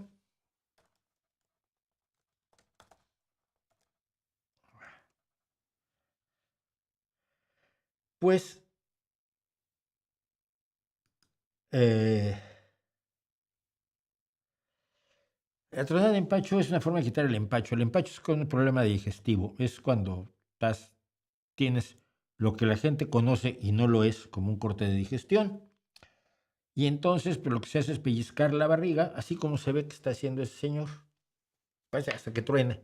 Entonces, cuando truena ya quitaste el empacho. No es cierto. No sirve absolutamente para nada.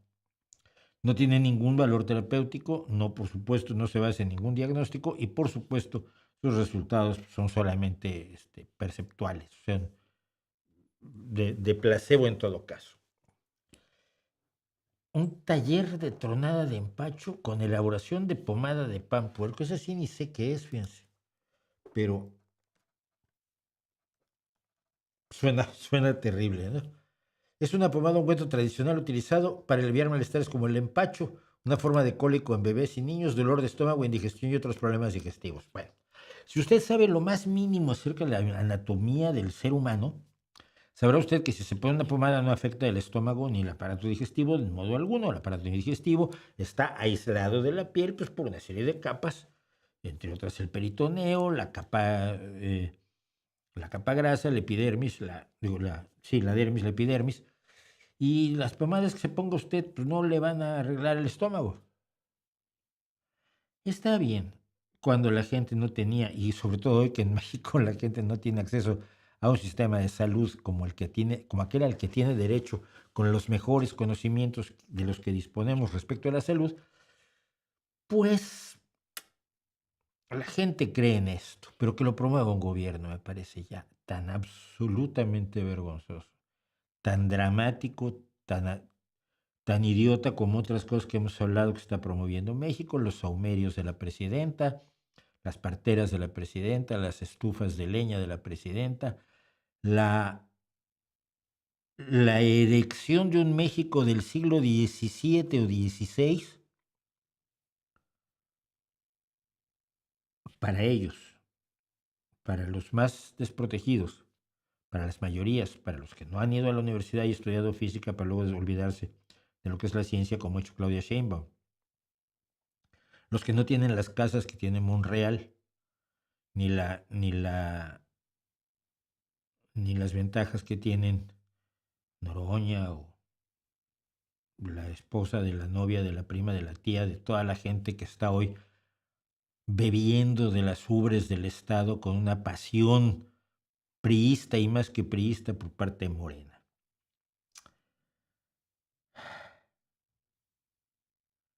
Lo están destruyendo todo. Y francamente, más merece cualquier país. Vamos a cambiar de tema. Hoy voy a hablar de algo que además probablemente a ustedes ni les interesa, pero me da exactamente igual. No, igual no, tampoco es que me da igual, pero es un acontecimiento referido a un deporte en concreto determinado, pero que revela una serie de cosas que para mí creo que son interesantes de abordar y de reflexionar sobre ellas. Miren, voy a hablar de una estrella del baloncesto femenino en Estados Unidos, de Bill Haley, el fundador del rock, ya sé que me van a decir que no, pero vamos a ver por qué, y de Fernando Alonso, el corredor de automóviles de Fórmula 1. Y los tres están unidos por lo mismo en un terreno determinado. Miren, esta gentil dama se llama Caitlin Clark. Es la mujer que ha revolucionado el baloncesto estadounidense, porque era una gran estrella del baloncesto universitario y hace un año exactamente fue seleccionada como la primera selección del peor equipo del baloncesto femenino. Estados Unidos se hace así, de los deportistas universitarios que se proponen para pasar a ser profesionales, el que primero él escoge es el equipo más malo. Esto permite que haya además una cierta rotación entre los equipos y que no tengas el América y el Real Madrid haciendo de las suyas todo el santo tiempo, ¿no? Por poner un ejemplo nada más. Entonces, esto pasa en béisbol, en fútbol americano y en baloncesto.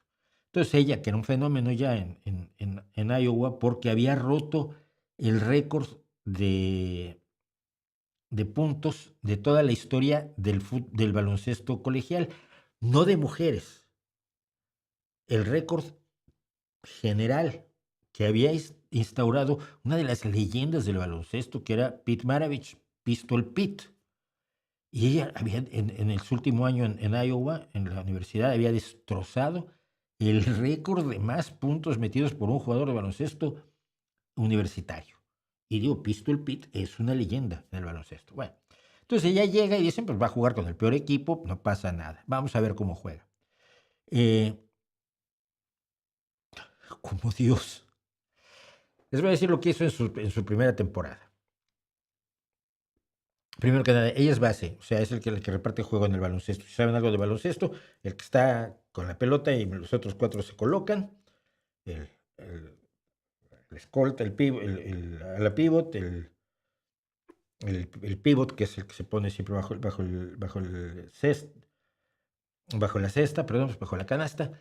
Entonces, ella es la que reparte juego. Pero aparte es la gran tiradora de triples, tan buena tiradora de triples que el mejor tirador de triples de toda la historia, que Steve Curry, dice que es como él, pero que no quiere decir que sea ella la Steve Curry femenina, porque eso sería quitarle méritos a ella. No es que sea una versión femenina de Steve Curry, simplemente es la mejor tiradora de triples, mujer, como Steve Curry lo es de hombres. En su primer año hizo esto, la joven. Más puntos por una base en una temporada en toda la historia de la WNBA, de la liga le vamos a llamar, es la Women's National Basketball Association, la Asociación Nacional de Baloncesto de Mujeres. Más dobles por una base novata en la historia de la liga. Más puntos por una novata en la historia de la liga. Más asistencias por una novata en la historia de la liga. Más asistencias es cuando das el pase para que otro marque. Primera novata de la liga en registrar 2 triples dobles. Triples dobles es cuando tienes más de 10 puntos, más de 10 asistencias y más de 10... ay, ah, más de 10 rebotes, perdón, se me fue. Más de 10 puntos, más de 10 asistencias, más de 10 rebotes. Entonces son dobles, porque son de dos, tienes de dos cifras, y es un triple doble por los tres. Dobles es cuando tienes más de 10 en una de las tres categorías. Bueno, primera novata en registrar dos triples dobles. Primer triple doble de una novata en la historia de la liga. Primer triple doble en la historia de su equipo, del equipo Las Fever. Primera jugadora en la historia de la liga con más de 20 puntos, más de 15 asistencias y más de 5 rebotes en un partido. Récord de anotación de una novata de la liga en una temporada. Más asistencias de la liga en una temporada. De toda la liga, en toda la historia de la liga, en su primer año hace esto. Más triples para una novata en una sola temporada de la liga. Más asistencias de la historia de la liga en un solo partido, 19. Es decir, dio 19 asistencias para que se metieran 38 puntos. Jugadora de la liga más rápida en alcanzar los 100 triples, en 34 partidos lo logró. Más asistencias por una novata en el juego de estrellas de la liga. Jugadora más rápida en alcanzar los 350 puntos y las 150 asistencias al comenzar una temporada de la liga. Es absolutamente impresionante. Rompió 63 récords en su primer año. Y entonces, aquí un paréntesis, algunas personas han dicho que, bueno, es que le han hecho caso a ella porque es blanca, y en una liga donde se calcula que el 30% de las jugadoras son lesbianas, pues es heterosexual, pues no es nada raro, el 70% lo son, ¿no? Es blanca y es heterosexual, y entonces pues, por eso le hacen caso. No por esto. Le hacen caso porque es blanca. Evidentemente es una narrativa racista que no dura absolutamente nada. Lo que ha pasado ahora es que el equipo se ha reforzado de una manera extraordinaria porque van por el campeonato este año. Pero pasó una cosa, sobre todo, que yo me fijo como aficionado a los deportes. Yo no sabía que existía una jugadora extraordinaria que se llamaba Kelsey Mitchell, que tenía una enorme capacidad de entrar a la canasta entre 25, solo hay 5, entre todos los defensores que pudiera tener. No sabía yo que había una tiradora como Alaya Boston, que bajo el tablero es impresionante. No sabía que había una tiradora de triples, que es una rubita muy mona que se llama Lexi Hall, y que desde la esquina, trabajando como escolta, como a la pivot, mete triples con una facilidad absolutamente impresionante. Yo no sabía que existía nada de eso. No sabía que existía otra jugadora que es eh, Sabrina Ionescu, que es la mejor triplista, que llegó esta mujer, era la mejor triplista de la Liga de las Mujeres, y que además había tenido un enfrentamiento por motivos de caridad con Steph Curry, el gran triplista hombre. Me vengo a enterar, pues, vengo a descubrir que hay un montón de jugadoras de una enorme calidad que hacen que sea interesante ver el baloncesto femenino. ¿Pero por qué me entero de esto? Pues me entero de esto porque existe Caitlin Clark. Y tanto Lexi Hall como Alaya Boston como Kelsey Mitchell pues juegan con ella. Entonces veías las jugadas que hacían entre ellas. Sí, está muy bien que dé pases por atrás, pero alguien los tiene que recibir y convertirlos en encestes, si no, si no es meramente malabarismo con la pelota. Gracias a Caitlin Clark, mucha gente se ha interesado por el baloncesto femenino. Yo estoy encantado esperando que empiece en mayo la temporada de la WNBA, porque además el equipo viene con una fuerza extraordinaria. Estoy viendo sus entrenamientos, yo me doy tiempo para todo. Pero pensaba yo en esto, miren, el señor es Bill Haley. Van a ver qué tiene que ver. Yo sé que suena extraño. Mucha gente me va a decir que hay muchísimos antecedentes del rock.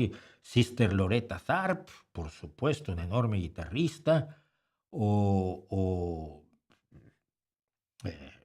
Little Richard, o Chuck Berry, cierto, todos ellos forjaron el rock. Pero el rock solo se dio a conocer por este señor. Cuando él sale tira de todos los demás. Dices, mira, oye, el rock está bien, ¿y qué más hay? No, pues está Chuck Berry, pues es mejor guitarrista que este, sí, claro, mucho mejor. Y aquella que hacía gospel, sí, Loretta Sarp, que está tocando, porque ella tocó hasta los años 60, y tiró de ella Bill Haley, que no era tan gran músico, era un líder de una banda que pegó con 2 canciones, Rock Around the Clock y Shake, Rattle and Roll, que con los viejos conceptos de rock and roll que ya existían, el rock y el roll los usó Alan Freed en 1954 para darle nombre al género. Luego vino Elvis Presley, el rey del rock, sí, pero quizás nadie hubiera visto ese género que se seguía ocurriendo además en la semiclandestinidad. No que existe Loretta Sarp no fuera una enorme, no tuviera un éxito enorme, pero no era una pasión como la que genera el rock después. Y eso no hubiera pasado sin este señor, que además era ciego del ojo izquierdo y luego que acabó en la miseria y se fue a vivir a México para que no lo persiguiera la hacienda de los Estados Unidos y según se acabó alguna vez en la cárcel de Veracruz. Es una historia que hay que recordar de el señor gracias al cual se hizo el rock. Gracias al cual los antecesores que estaban allí cuando ya llegó Bill Haley fueron conocidos por todos nosotros y se agradece mucho. Les voy a contar una tercera historia. Cuando yo llego aquí a España, hace 25 años, 25, sí, ya 26, la Fórmula 1 no la veía nadie. Nadie. Aquí a la gente le gustaba el motociclismo. Bueno, pero además había motociclistas de Fórmula 1 españoles que estaban peleando en buenos lugares. Aquí el fútbol, por supuesto, es rey. El baloncesto es rey. España tiene un baloncesto excepcional. Ha sido campeona mundial, campeona olímpica.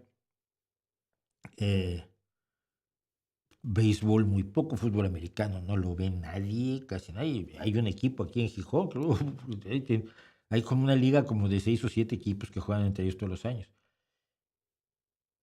Entonces, cuando en la tele ponían la Fórmula 1, en las sidrerías, por ejemplo, estábamos comiendo, pues el único que lo veía era yo. Yo traía la afición de toda mi vida. Y entonces apareció este señor que se llama Fernando Alonso. Y Fernando Alonso es un fenómeno del volante, sobre todo en su primer año. Su primer año se enfrentó a Michael Schumacher, que era como si yo me pongo a jugar baloncesto con Shaquille O'Neal, pues me mata. O era la idea. Lo tenía que haber destruido y le plantó cara y poco después fue campeón mundial de Fórmula 1. Y de pronto toda España ya no solo era aficionada a la Fórmula 1, eran expertos. Y entonces me hablaban de Alan Prost y me hablaban de John Surtees y me hablaban de Jim Clark y de héroes de los años 60 que ellos nunca vieron, nunca los vieron correr. Yo sí, a Surtees creo que no lo vi correr. A Jim Clark sí lo vi correr y a toda la gente, pues yo iba a los grandes premios de México desde 1964 por ahí. Y de pronto todo el mundo, no son expertos, pero hay expertazos, ¿eh? Y todo el mundo veía la Fórmula 1 y entonces ir a comer en domingo era la gloria porque veías las carreras de Fórmula 1. Fernando Alonso hace mucho que no es campeón, está en los espacios medios de la tabla, tuvo muy mala suerte con las escuderías a las que se fue contratando sucesivamente y no ha vuelto a brillar. Está en décimos lugares por allí, pero la afición por la Fórmula 1 ya está consolidada en España. Luego vino además, bueno, han venido otros corredores españoles que han impulsado también la afición, pero no con la brillantez, con la presencia con la que llegó Fernando Alonso a la Fórmula 1, al gran circo de la Fórmula 1, hace 20 y tantos años. ¿Qué quiero decir con todo esto? Los individuos son importantes. Un individuo que funciona bien tira de todos los demás. Muestra lo que hacen muchos.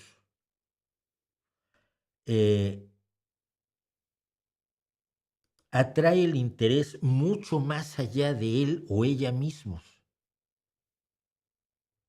Descubre al mundo la existencia del baloncesto femenino, del rock and roll o de la Fórmula 1.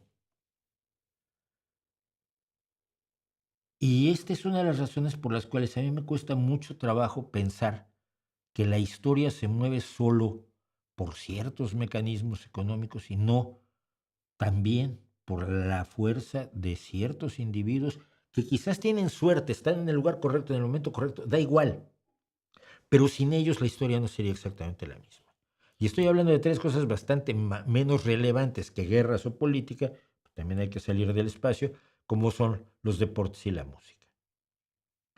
Es a través del esfuerzo de un individuo que puede tirar de todos los demás y llevarnos a descubrir lugares extraordinarios como un solo director de cine puede haberle descubierto a usted el cine o un solo escritor de ciencia ficción abrirle las puertas de toda la ciencia ficción que existe, que hay cosas magníficas y muchas que no lo son. Y es una reflexión que me parece interesante, que nace a raíz precisamente de cómo estoy siguiendo yo, porque ahora me doy cuenta que sigo los entrenamientos de las Fever, que ya van a jugar su primer partido de pretemporada, y estoy muy interesado en lo que están haciendo las nuevas contrataciones como Ivana Borner o cómo están desarrollándose las otras jugadoras que juegan, y no todo es Caitlin Clark. Pero sin Caitlin Clark yo no estaría ni siquiera enterado, ni siquiera disfrutando del buen baloncesto que pueden jugar todas las demás. Así es esto. ¿Por qué caminos tan raros me voy, verdad? ¿Qué te parece lo que hizo la mano invisible ahora, Red Eléctrica Española? No sé qué es la mano invisible. No sé si fue el mercado.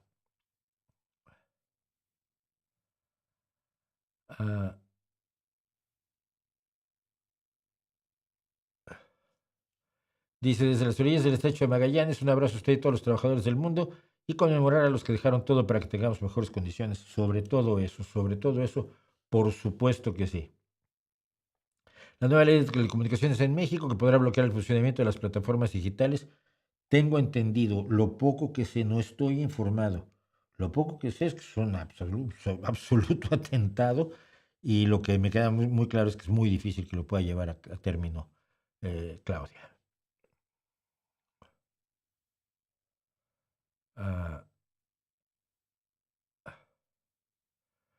Dice, ¿cómo se podría mejorar las condiciones laborales de los trabajadores del sector productivo informal en México? Trabajadores a cuenta propia en tianguis, fayuqueros, vendedores segunda mano. El problema es que son trabajadores que otros te dirían que son empresarios.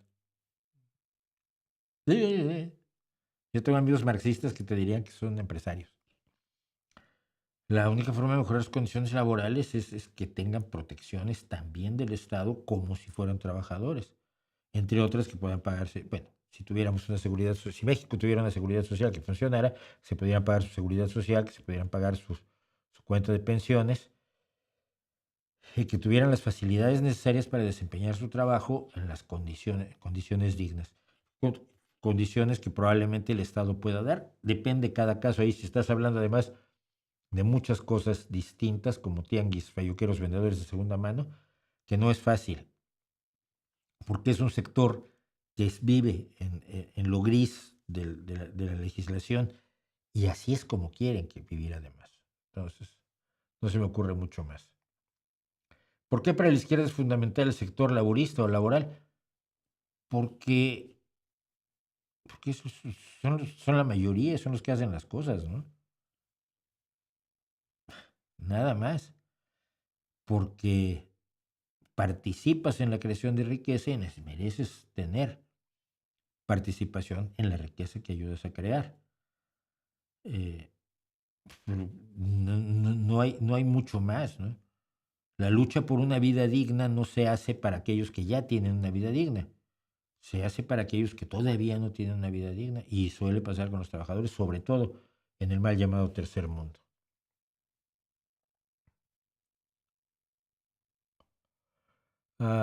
¿Supiste que Mr. Doctor ofreció disculpas a la grafóloga? Sí, bueno, sé que ofreció algo similar a disculpas, estaba amenazado con una demanda enorme.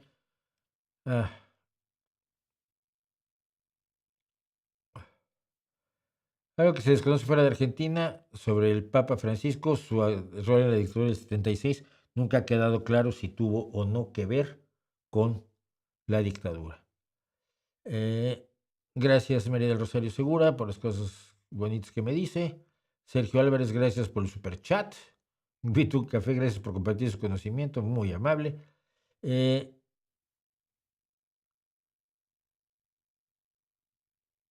eh, no sé, creo que me faltan cosas que me llegan a hay mensajes que que no llegan todos a donde estoy aquí. Tendría que verlos en, en, eh,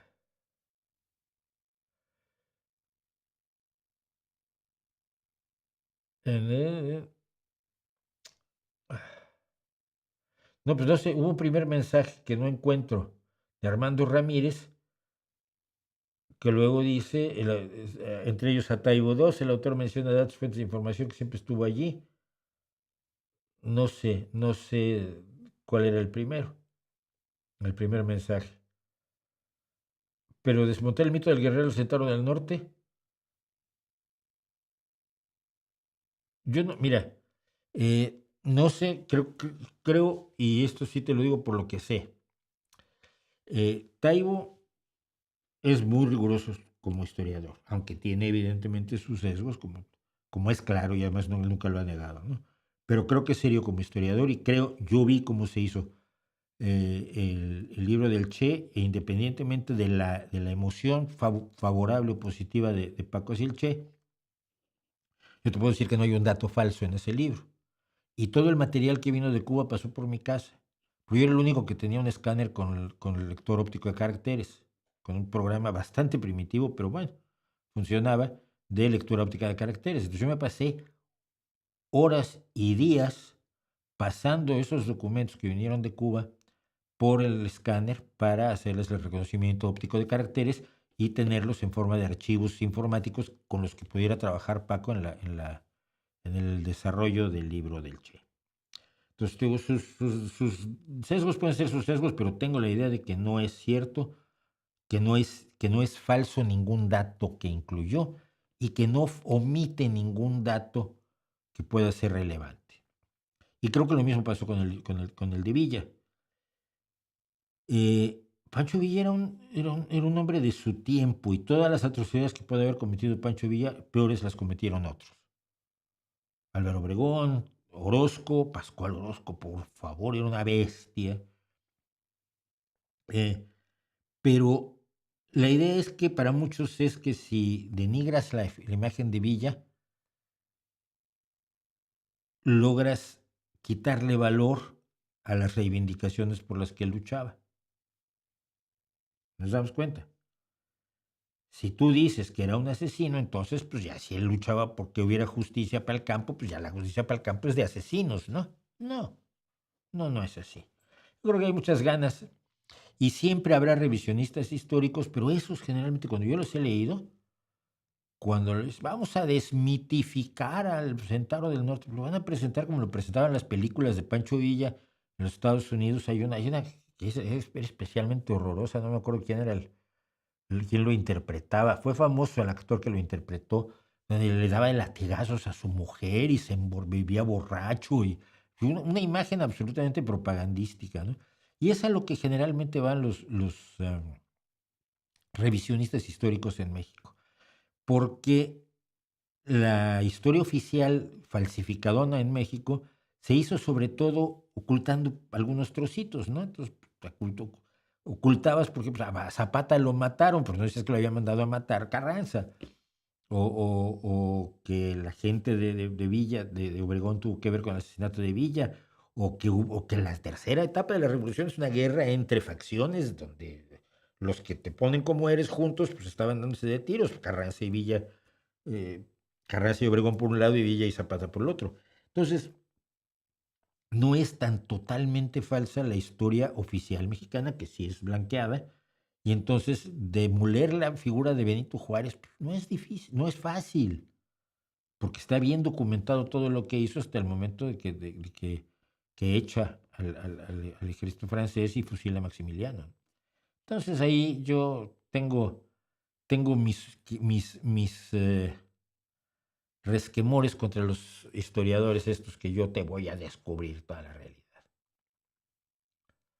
Ah,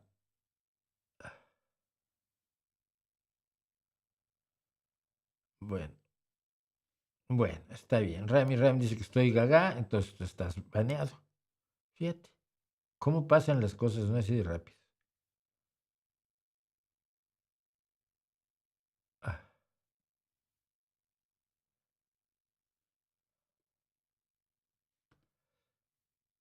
dice Rosy que la tecnología hace que no pensemos. ¿Tú crees? Yo leo libros en el móvil, supongo, ya pienso menos porque, no sé. Ah, bueno, gracias, gracias. Es que Rami Rama, que venía, estaba muy enojado conmigo porque dice que hay que acabar con los móviles y seremos más felices. No. Gracias a Jorge Rubio por el superchat. Muchas derechas en Latinoamérica y Europa simplifican el lenguaje hasta lo absurdo y lo peor. Muchas cosas creen en esto, ejemplo con Petro o con Sánchez. Y con Boric sobre todo. Boric ha demostrado ser lo que para mí es una izquierda decente, es un socialdemócrata, es un sujeto sensato, es un sujeto con principios. Petro lo siento mucho menos sólido ideológicamente, lo siento que mantiene ciertos compromisos con cuestiones que no debería mantenerlos. Ah, Rosy ya está hablando, el apagón no es usual, pues no, no es usual. ¿Quién provocó el apagón? ¿Cómo sabes que lo provocó alguien en una serie de circunstancias fortuitas que confluyeron en un momento dado? Esa idea de que el mundo tiene que estar ordenado por alguien es conspiranoia pura. Y por ahí se va la gente. Y entonces es muy fácil a gente como tú manipularla a través, como lo intenta hacer Vox, ¿no? Que hablando de Woody Allen, ¿qué le parecen sus películas? Malísimas. Yo solo soporté todo lo que usted siempre quiso saber sobre el sexo, pero temía preguntar. Una de los cuentos, porque es una película con varios cuentos, pero no, Woody Allen jamás logró hacerme reír. Ah, comentaron algo sobre Ignacio Ramírez, el nigromante. Otro día lo voy a apuntar para que veas que sí lo tengo en cuenta, pero porque hay la historia más bonita es cómo llega el nigromante a la especie de círculo de estudios que tenían en la Academia de Letrán. Eso lo cuenta Guillermo Prieto muy bonito. Ah, saludos. Según leí, también su hijo Dylan lo acusa de abuso. Bueno, pero es que ah, el escándalo de Televisa, sí. Francisco Bulnes desmitificando a Benito Juárez. Es que no hay nada que desmitificar. La historia es la historia. Además, Benito Juárez era muy malo y los buenos eran el imperio que nos invadió, que invadió México, y Juan Nepomuceno Almonte, el hijo estúpido de Morelos. Ellos eran los buenos. Y Miramón y Mejía. ¿Esa es la desmitificación que puedes hacer de Juárez? Te demuestro que estás equivocado. O sea, uh, Zaporilla está en control ruso, no ucraniano, es lo que dije desde el principio, ¿eh? No te enteraste muy bien. Uh, ¿Qué tal los periodistas de México que han sido asesinados? Eso tampoco le preocupan a Pablo Iglesias y a Inafino Génova, que finalmente ellos ya tienen contratos en México y, y por eso las únicas entrevistas que dio a fondo, que han dado a fondo en los últimos 4 años López Obrador y Claudia Sheinbaum han sido a INA. Fíjate qué curioso. Uh,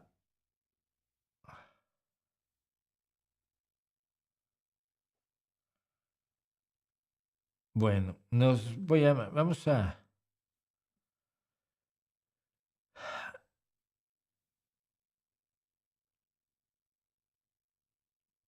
contar otra cosa ligera. Vamos a lo ligero. No, esto no es salvar a la ciencia, perdón. Esto debe ser otra cosa totalmente distinta. Me van a dar un segundo. Vamos a tratar de corregir esto.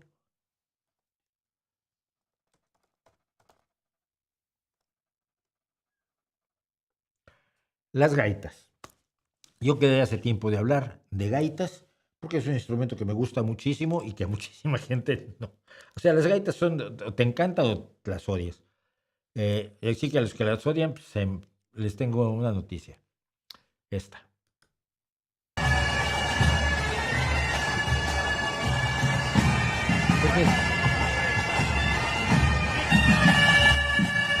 Esta es la banda de gaitas de esta ciudad en la que yo me encuentro, la banda de gaitas Villa de Gijón, que San Patricio estuvo en Nueva York, estuvo en la Quinta Avenida, estuvo desfilando y fue nombrada la mejor banda visitante de este año en las celebraciones de San Patricio en Nueva York. Ellos tienen tocando el himno de Asturias en el centro de Nueva York. Qué bueno, ¿no? Qué divertido. Bueno, todo esto empezó porque yo había hablado de esta chica que me gusta muchísimo su trabajo porque está haciendo muy buen rock con gaita, Ali the Piper. Y ella empezó, obviamente, en la gaita tradicional, pero se empezó a preguntar si no podría usar la gaita para otros géneros musicales. No es la única gran gaitera joven. Está esta mujer que se llama Brilla Campbell. Brilla Campbell, sí, así se dice. Su nombre está en gaélico escocés, ella es escocesa, y el gaélico escocés y el gaélico irlandés tienen unos. Acuérdense que Sean, como Sean Connery, no es Sean Connery, es Sean Connery, y los nombres las grafías no tienen nada que ver con cómo los pronuncia uno. Este es Brilla Campbell y es una de las grandes de estas que se llaman las small pipes, la pequeña gaita escocesa. Bueno, entonces yo quedé el otro día quedé hace mucho tiempo de hablar de gaitas y vamos a hablar un poquitín de gaitas. Primero que nada, las primeras gaitas tienen 3000 años de edad, o sea, todas las evidencias que tenemos dicen que apareció en culturas antiguas como las de Egipto y el Oriente Medio alrededor del año 1000 antes de la era común. Y a lo largo de toda la historia ha estado presente en todos lados. Y esto es muy interesante y muy llamativo. No sé por qué la gaita no llega a América. Hay una gaita colombiana, venezolana, pero que es la gaita sin fuelle, es decir, es la flauta solamente o el instrumento de viento solamente. ¿Qué es lo que caracteriza a una gaita? Bueno, precisamente eso, que es un instrumento de viento que podrías tocar, tiene una caña como el oboe o el clarinete, lo puedes tocar soplando y ya. Lo curioso de la gaita, la que hace el instrumento distinto, es que tú cuando soplas una flauta tienes que dejar de soplar en un momento dado para volver a inspirar, para volver a inhalar aire. Y sin embargo la gaita te permite el sonido continuo porque lo que tienes es una bolsa generalmente hecha de piel de animal, ya no, pero originalmente hecha de piel de animal, que tú soplas y la llenas.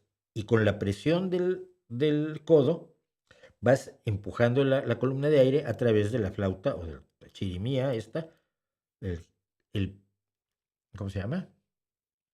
Ahora llegamos a cómo se llama. Voy y vengo. El puntero. El puntero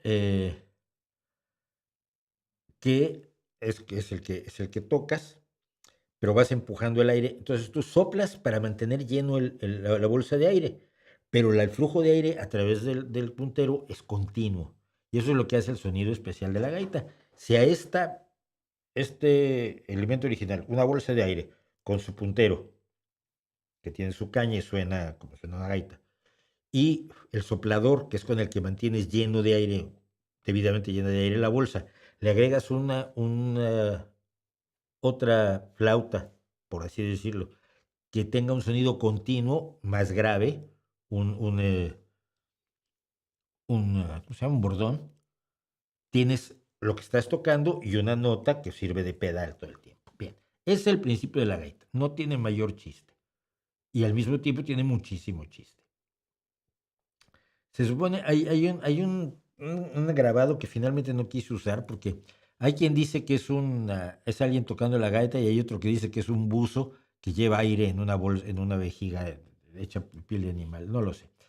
Pero en el siglo VIII a.C. ya aparece en el norte de la India y se cree que fue introducida en Occidente por los romanos, porque su sonido, en algunos casos, en algunos documentos se dice, cautivó a Nerón y Nerón tocaba la gaita. Acuérdense ustedes que a Nerón le gustaba el teatro y le gustaba la música y le gustaba matar gente, que es una cosa muy, muy extraña. Y por eso cuando muere, su famosísima frase postrera es: qué gran artista pierde el mundo. Además se tenía en muy alta estima, como es el caso de todos los dictadores, como es el caso de Donald Trump, por ejemplo, ¿no? En el arte lo encontramos constantemente. Fíjense, sobre Nerón. En Grecia el instrumento se llamaba piobala. Dio Crisóstomo, un escritor griego, escribió sobre Nerón en el 8 antes de la era común. Dicen que puedes esculpir estatuas, tocar el aulos con la boca y con el sobaco, con una bolsa metida bajo él. Es una de las primeras informaciones que tenemos de una gaita en Roma, que es de donde probablemente se extiende por toda Europa. Especialmente en la Edad Media apareció la gaita por todos lados en Europa. Hay docenas de tipos de gaitas y una pasión, además curiosa, en las artes plásticas por representar gaiteros y gaiteras. En el caso del Bosco aparece, hay por lo menos en el Jardín de las Delicias, 2 gaitas. Esta que vemos aquí, que es una miniatura más bien de alguien uno de estos seres que crea él. Y luego, por supuesto, está la enorme gaita, un tanto deforme, que está en el plato encima de la cabeza de que creemos que es un autorretrato precisamente del Bosco. Pero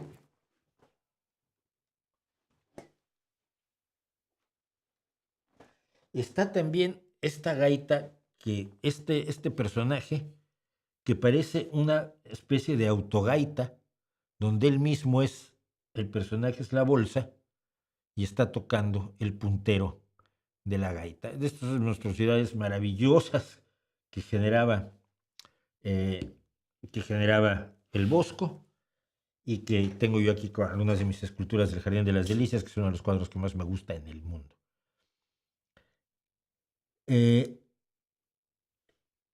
Esto es fundamentalmente una gaita. Está el odre, bolsa o fuelle, que es la bolsa de donde está se acumula el aire, el puntero, que es lo que genera las notas, el soplete, que es donde se sopla, y el roncón o bordón, que pueden ser varios. Ahora, aquí hay una cosa interesante. El de la izquierda me llama la atención porque es de Alberto Durero. Si ustedes conocen la firma, 1514, esa A con la D es de Alberto Durero, un gaitero maravilloso, y luego una gaitera del siglo XIX, ¿no? De veras, la aparición de la gaita en toda Europa es impresionante. En Escocia se supone que aparece en el siglo XV, pero algunos creen que está desde antes. Pero hay gaitas en Escandinavia, en los Países Bajos, las Islas Británicas, Francia, la península ibérica, y aquí hay varios tipos de gaitas, porque la zaragozana no tiene nada que ver con la asturiana, que tocamos aquí, con la gallega.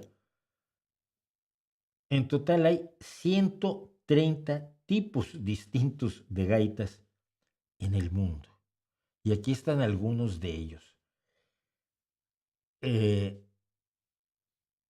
Los roncones tienen formas distintas, los punteros tienen formas distintas, las bolsas pueden ser enormes o pequeñas, el puntero puede estar en distintos puntos de la bolsa, pero todos los países europeos prácticamente tienen una o más gaitas y siempre me da la atención. A mí me gusta muchísimo el sonido de la gaita y yo probablemente es una de mis perversiones musicales. Hay un tipo de gaita en particular que no soplas para llenar la bolsa, sino que utilizas un fuelle que se acciona con el brazo derecho. Entonces, a ver, la historia ya aquí se complica bastante.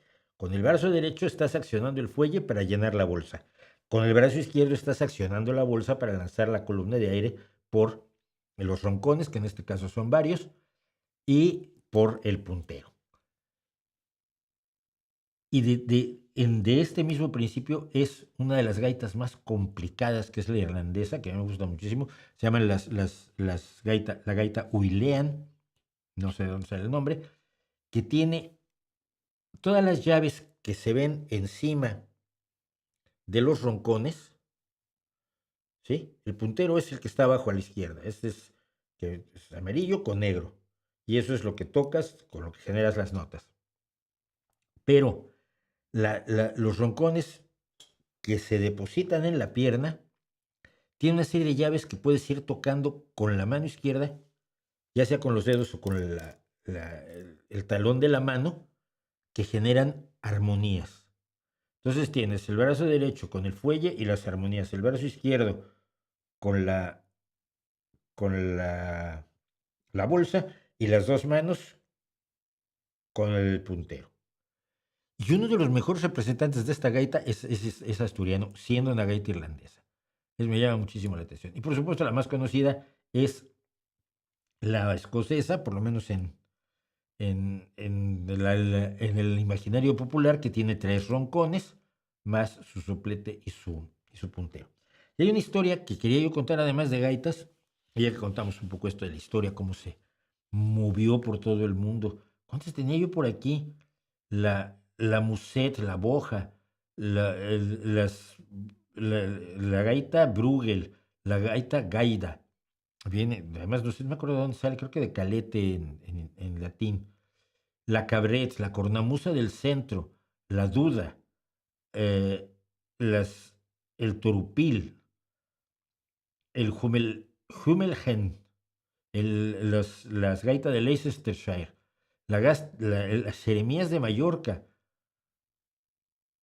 las pastorales, las escocesas, las suecas, las y dos tipos de galés, hay dos tipos de gaitas galesas que es pequeñita, la chabret y la zambona. Aparte del bok, el sucra, la zampoña, el sumará en Egipto, el mushug en la India y así sucesivamente. Hay gaitas por todos lados y a mí me hubiera gustado que llegara la gaita América, ¿no? Me hubiera tardado menos en conocerla. Pero hay un detalle que resulta interesante y que siempre me gusta hacer mención de él. En México hay una tradición muy fuerte por lo menos en el sur de la Ciudad de México, de gaitas. Hay una enorme banda de gaitas irlandesas. Creo que tocan la gaita más bien escocesa, pero bueno, la idea es que es una banda irlandesa en memoria de el batallón San Patricio de irlandeses que se pasaron durante la Guerra México-Estados Unidos de 1847-48, se pasaron del bando estadounidense al bando mexicano, entre otras cosas porque maltrataban mucho a los irlandeses, el ejército estadounidense, y segundo porque el ejército estadounidense era un ejército protestante que estaba invadiendo un país católico. Entonces la lógica católica de los irlandeses fue, nos pasamos con los mexicanos que son de los nuestros. Y el batallón San Patricio pierde finalmente toda que se rinde pues en la batalla de Churubusco. Algunos, los que habían desertado, si mal no recuerdo, son ahorcados, y los que no habían desertado, simplemente se habían apuntado al ejército mexicano, son encarcelados y posteriormente liberados, entre ellos el capitán. Pero a raíz de eso, en el convento de Churubusco se forma una banda de gaitas que toca todos los fines de semana, o tocaba, no sé si todavía, en el convento de Churubusco, y que en ocasiones vienen a Irlanda y vienen a España y andan por el mundo tocando la gaita. Es la única tradición gaitística que yo conozco en México. Esa es la historia de uno de los instrumentos más interesantes para mí, que más me gustan y que menos popularidad tienen en general entre la gente a mi alrededor. Salvo, bueno, aquí en España más, pero en México. ¿Y qué sigue pasando? Bueno, dicen, Que alarga el programa, ya empezaron. Hijo. 2 streams semanales, uno el lunes y otro el jueves. No puedo. No puedo. Tengo trabajo. En ingeniería tuve seguridad industrial y me parecían cosas bobas algunos temas, pero uno de los lemas de esa materia es que cada medida de protección existente se debe a un accidente ya ocurrido. Efectivamente, fíjate qué buena observación, Jaime Josué Vargas Romero. Las razones por las que se instaura una medida de seguridad es porque ocurrió un accidente. Hay comités de seguridad en las empresas. Esto, por supuesto, antes le parecería, vamos a dejar al gaitero ahora aquí, como si fuera uno de los guardianes. Las empresas tienen comités de seguridad. Cuando se produce un accidente o un cuasi accidente, lo que llaman cuasi accidente, o un accidente que apenas evitado, por suerte, se reúnen y ven cuáles fueron las causas y qué hay que hacer para evitar que se vuelva a repetir. Y estos comités, voy a decirlo, cuestan mucho dinero a las empresas y están obligadas a atenderlos gracias a las luchas de los trabajadores. Entonces, si cuando un trabajador resbala, ¿por qué resbaló? ¿Qué había en el suelo? ¿Por qué está en el suelo? ¿Cómo hacemos que no vuelva a estar en el suelo? O está bloqueada una puerta de emergencia. ¿Por qué? ¿Quién trajo el carrito que bloqueó la puerta de emergencia? ¿Dónde hay que poner los carritos para que no vuelvan a poner el carrito donde bloquean la puerta de emergencia? Y eso crea los protocolos de seguridad de las empresas. Y por eso la cantidad de muertos en las empresas, sobre todo en fábricas donde el trabajo es arriesgado, entonces trabaja con determinada maquinaria, con determinados materiales, con materiales tóxicos, etcétera, es muchísimo menor que hace 50, 100, 200 años, ¿no? Eso es muy importante. Como socialdemócrata, ¿cree que la teoría del plus trabajo de Marx es válida? No sé si quieres decir la teoría de la plusvalía. Es muy discutida la teoría de la plusvalía de Marx, y yo lo entiendo, pero es muy simple, ¿no? La plusvalía la genera el trabajador. No, la plusvalía yo creo que se genera de muchas otras maneras, y la generan muchos otros que no son directamente el obrero. Yo no estoy de acuerdo, vamos, yo no sé suficiente economía como para escribirme una teoría del valor. Ya tendríamos que volver a invitar a José Luis a que hable con nosotros al respecto, pero aunque no tengo una teoría del valor, me parece razonable pensar que ciertamente de la enorme plusvalía que deriva la empresa, una parte mayor debería corresponder a los trabajadores. Y no forzosamente solo en forma de salarios. Yo creo que el cuerpo de trabajadores debería ser accionista de las empresas. Salvo empresas que fueran cooperativas, que tienen sus problemas las cooperativas, pero yo soy absolutamente a favor, soy absolutamente defensor de las cooperativas, pero yo creo que debería tener presencia accionaria el grupo de trabajadores en todas las empresas, estar presentes en las reuniones de accionistas. Es la forma mejor de propiedad, si sea parcial, de la empresa, donde los trabajadores pueden hablar, porque si no el Estado acaba siendo el dueño de las empresas, y el Estado como dueño de las empresas, a partir de cierto punto no funciona. Eh,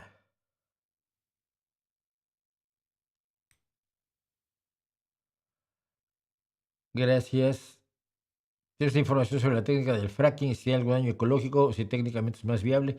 Toda la información que tengo sobre el fracking es que no causa los daños que algunas personas dicen que causa. Que en una ocasión mal hecho parece que sí contaminó un manto freático, pero ahora el chiste es, oye, si esto se hizo mal y contaminó un manto freático, lo que haces es cambiar los procedimientos para evitar que vuelva a contaminar un manto freático. No. Hasta donde sé, todo lo que se ha hablado en contra del fracking es fundamentalmente otra vez ludismo. Eso no quiere decir que sea bueno. Quiere decir que la valoración que hay que hacer de él no pasa por donde han pasado los de, es que si pueden hacer fracking allá se me incendia el agua de mi grifo. No, no es cierto. No exageremos.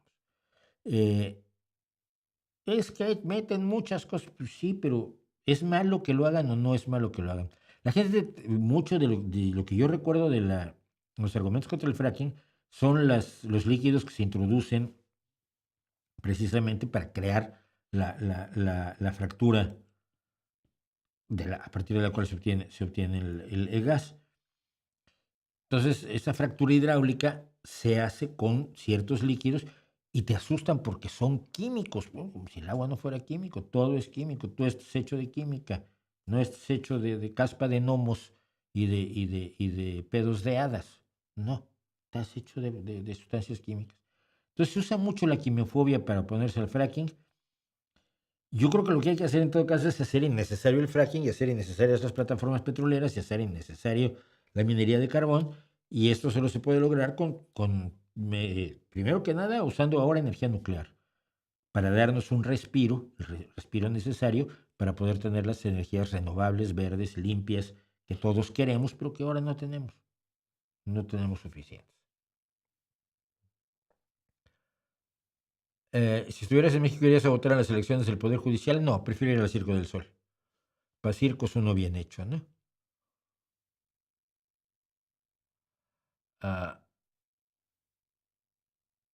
no, no estoy siguiendo la situación actual en Siria.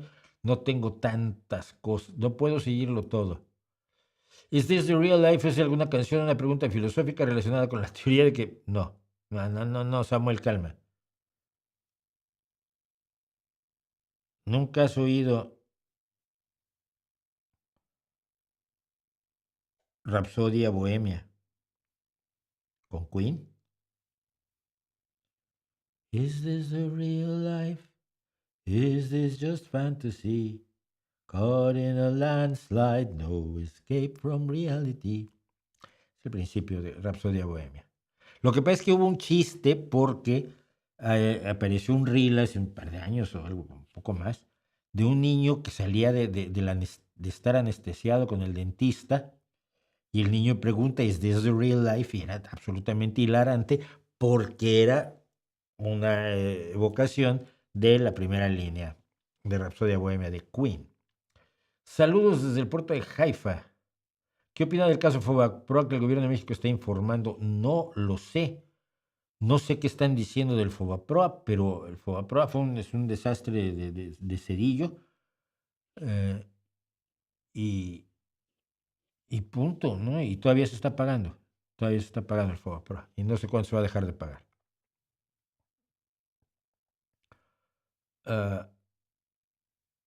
Muchos quieren quitar la importancia de esconder las acciones terribles de Perón. Sí, pero es muy fácil. Ahí la tontería, y ya la comentamos aquí, que la historia la escriben los vencedores. No es cierto, la historia la escriben los hechos. Los vencedores pueden escribirla en el momento, pero a la vuelta de 10 años ya no. Por eso conocemos la verdad histórica, afortunadamente. Sinners, jazz y vampiros, no. ¿Es posible envejecer sin hacerse conservador? Yo y miles de personas que conozco te podemos demostrar que no, sí. Sí es posible. ¿Conociste a Ernesto de la Peña? ¿Qué piensas de él? Ernesto era un verdadero erudito, fíjate. Lo conocí muy por encima. Lo conocí muy por encima en el grupo de Sopa de Letras en el que yo nunca fui parte en el programa de Saldaña, pero después del programa siempre me iba con ellos a comer. Y fui muy amigo de Carlos, es el historiador, el lingüista. Ahora se me olvida su apellido. Otro Raúl González, con otro Raúl González viajé. Arrigo Cohen también fue amigo. Mi mejor amigo ayer era obviamente Mario Méndez Acosta y Pedro Brul. Y al maestro Ernesto de la Peña lo conocí muy poco, pero es el hombre que era un verdadero erudito, solo vivía para su erudición, sus libros y su conocimiento sobre la Biblia, por ejemplo, era verdaderamente impresionante. Nada que ver con la religión, simplemente su conocimiento respecto de la historia de los libros de la Biblia, de las modificaciones que había tenido. Tenía multitud de ejemplares en todos los idiomas del mundo. Cuando el terremoto de México en 1985, él vivía cerca de mi casa en la colonia Roma y lo que más le preocupaba era su biblioteca y hubo que sacar su biblioteca de su casa. Si mal no recuerdo, se pusieron unas sábanas a modo de rampa de la biblioteca de Ernesto de la Peña, en la ventana de la biblioteca de Ernesto de la Peña, y por ahí se fueron tirando todos sus libros que eran su tesoro, ¿no? Poco hablé con él, pero yo le llamo un tipo admirable por eso, porque era el erudito por excelencia. El otro que fue muy amigo mío fue, por supuesto, Felipe San José, que fue mi profesor de literatura, fue mi profesor de taller literario y un buen amigo toda la vida. Sí, sí, sí. Agustín Retibón no lo conocí, ¿no? El Mauricio, su antipodemos, me parece bastante exagerado y, cómo no, parece algo sectario por el ahínco que pone y gracias. Mira, Candelaria, no es sectarismo. No es sectarismo porque no soy así con otros comunistas, ¿no?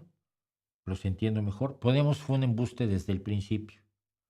Lo he explicado. No es que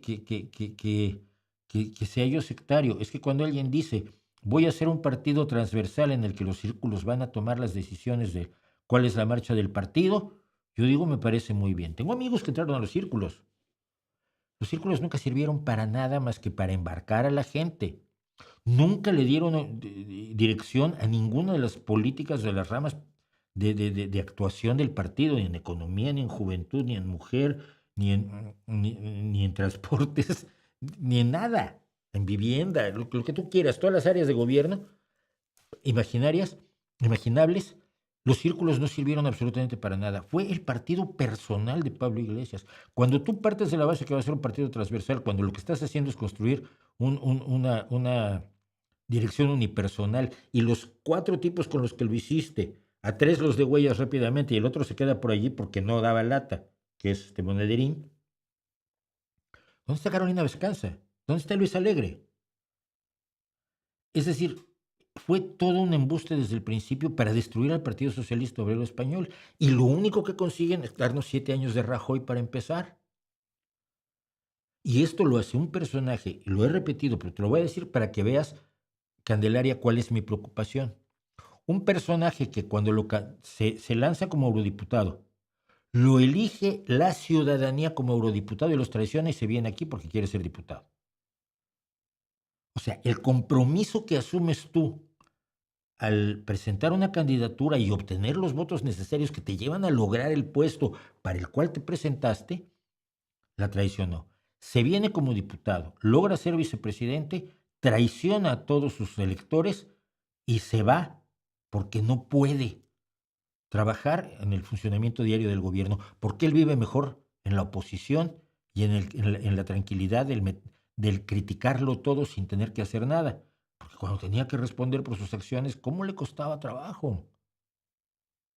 Y entonces se presenta por la Asamblea de Madrid como candidato a la presidencia de Madrid. Y cuando los ciudadanos lo eligen para ser diputado y representarlo en la Asamblea de Madrid, sale huyendo. ¿Qué seriedad tiene un tipo así? Y un tipo que trabaja y gana dinero y promueve sus ideas en Hispan TV, la televisión de los ayatolas iraníes, durante años, dando la espalda al asesinato de gente de izquierda, al asesinato de mujeres, a la situación de las mujeres en Irán, a la barbarie de la teocracia, y se queda allí porque le conviene políticamente, traicionando sus principios y fallándole a la solidaridad con las mujeres y los progresistas iraníes? ¿Eso es un líder político que merezca tu atención? ¿Y denunciarlo es sectarismo? ¿O es simplemente una cuestión de principios? Oye, si no tienes principios, tú en política no me vales. Piénsalo. Me gusta la gaita bien. ¿Qué piensas sobre los DJs? No me entusiasman mucho, la verdad. Ah,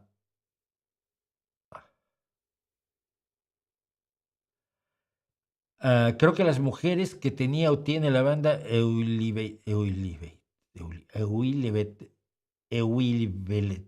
no, Eulibete, sí, así es. Actualmente han tocado o tocan la gaita. En Eulibete ha habido gaita, ha habido violín. De hecho, Marcela, hay una mexicana que cantaba con ellos, tocaba el violín. Y la zanfona, que es otro instrumento que me gusta muchísimo, que es este violín a rueda, donde giras una rueda que hace sonar las cuerdas del violín y con la mano izquierda tocas las teclas que al presionar la cuerda cambian las notas de las cuerdas del violín. Y la zanfona es otro instrumento que me encanta. Y hay una gran zanfonista también muy joven y también pelirroja. No es cosa mía, así vienen de fábrica. Eh, Patty Gurdy, Gurdy es el nombre en inglés del hurdy-gurdy, es el nombre de la zanfona. Y creo que Patty Gurdy ha trabajado algo con Ali Piper. Y me parece maravilloso, una gaita y una zanfona juntas, y con la coincidencia de que sean dos chicas jóvenes y pelirrojas, pero bueno, eso es lo de menos. Ah, el grupo de gaitas está en el convento de Churubusco, y los he visto también varias veces. Claro, también se llama San Patricio, sí, y visten de verde, visten de tartán verde, porque el verde es el color, por supuesto, de la verde Irlanda. Ah, qué bueno ley del bosque. Mi padre decía, la seguridad industrial tiene por fin evitar que te lesiones aunque lo intentes. Yo tengo un amigo, el padrino de mi hijo, el padrino no religioso, pero padrino civil de mi hijo, es un compañero que es trabajador en una industria del metal, y pese a todo eso, ya le falta un trozo de un dedo, ha tenido problemas con el codo, alguna quemadura. O sea, son trabajos que te le estás jugando, como la mina y como la pesca, sobre todo, ¿no? La minería y la pesca son todavía donde vas y no sabes si vuelves. Aquí acaba de haber un accidente de una mina que no tenía permiso de explotación, tenía permiso de estudios, de exploración, pero estaba explotando el carbón y murieron cinco mineros, ¿no? Hace 3 o 4 semanas aquí en Asturias. Es decir, son trabajos difíciles. Entonces, todo lo que se puede hacer por reducir el riesgo, pues es bueno, aunque sea malo para la empresa, claro. Ah,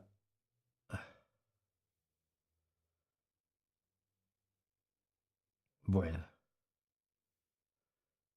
Canción suriana de Morelos con versos de más de 17 sílabas. No, fíjate, lo más que conozco son las décimas, que siempre me gustaron. Bueno, vamos a conocer a una persona entonces absolutamente despreciable, el nazi de guardia del señor Donald Trump. Decía yo que era también su Reinhard Heydrich, porque Reinhard Heydrich, en lo que contábamos en el otro canal de Oscura Crónica, Hitler lo llamaba el hombre del corazón de hierro, un hombre que no tiene absolutamente ningún escrúpulo para ser la peor persona que puede ser. Y os lo presento, es esta especie de Voldemort que se llama Stephen Miller. Stephen Miller nace en 1985 en Santa Mónica de una familia judía cuyos abuelos o bisabuelos son inmigrantes europeos que van, por supuesto, de Europa a Estados Unidos a ahorrarse los problemas que había en Europa. Este señor, pese a ello, opta por ser lo que hoy llamamos un nacionalista blanco. Dicen que desde la secundaria empezó a expresar un enorme odio hacia los inmigrantes y un enorme amor a las armas, y compraba revistas de armas. Yo eso no lo veo nada particular, pero a mí también me gustaban las revistas de armas, ¿no? Pero no odiaba yo a nadie ni pensaba dispararle a nadie. Pero se dedicó a leer libros de estos que generan el odio y que se utilizan para enganchar jóvenes con las afirmaciones siempre imprecisas de una derecha que, en vez de promover una acción positiva hacia un sector de la población, promueven el odio hacia un sector de la población. Y eso yo lo he dicho muchas veces, que en la izquierda pasa también. Hay una izquierda que solo funciona por odio. No es que tengan amor a los trabajadores o a las mujeres o a los perritos. Es que quieren matar burgueses. No, yo creo que no es la forma de hacer las cosas, pero allá yo. Ya cuando era un adolescente, escribió un editorial en 2002. A ver, aquí vamos, que nació en 85, 95, 2002, y 17 añitos. Escribe este editorial que es mi turno, tiempo de matar. Y dice, no voy a negarlo, me encanta la idea de ver a Osama Bin Laden lleno de balas hasta la muerte, pero no a Osama Bin Laden, que yo no lo entiendo. Oye, pues mira, atacó a Estados Unidos, mató a 3.500 personas, es una masacre de consideración. Pero no, él ya iba, esto es un periódico escolar, cuidado, ¿eh? En este periódico escolar está promoviendo el asesinato de musulmanes en general. ¿Por qué delito? ¿Por ser terroristas? No, por ser musulmanes.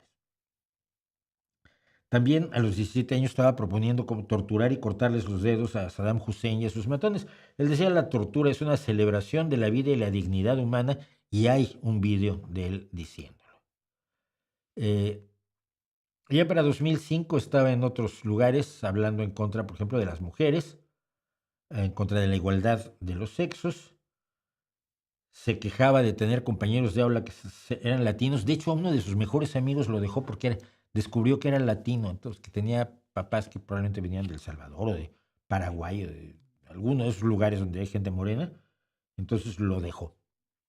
Y empezó a aparecer en el programa, empezó llamando al programa de radio de un ultraderechista, no me acuerdo su nombre, y finalmente este lo invitó porque este le llenaba mucho tiempo diciendo cuestiones de esas que querían oír. Odio a los inmigrantes, odio a la gente de color extraño, el nacionalismo blanco por encima de todo.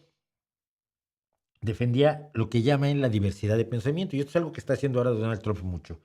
Dice, no, es que hay que ser diversos en pensamiento. Es decir, donde enseñas evolución, tienes que enseñar también creacionismo. Donde enseñas que los seres humanos deben tener todos iguales derechos, tienes también que enseñar que la religión dice que las mujeres son inferiores. Si no mueves esa diversidad de pensamiento, estás yendo en contra de la libre expresión.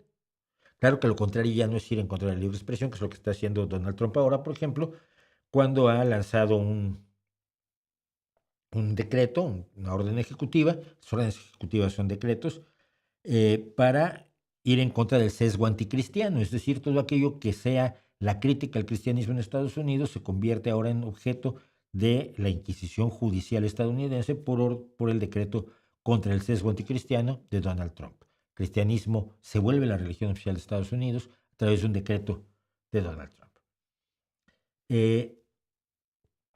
Cuando se hicieron una serie bueno, con el tiempo logró llegar incluso al programa de televisión de este señor que se llama Bill O'Reilly, y estamos en 2007. En 5 años ha avanzado muchísimo este chaval.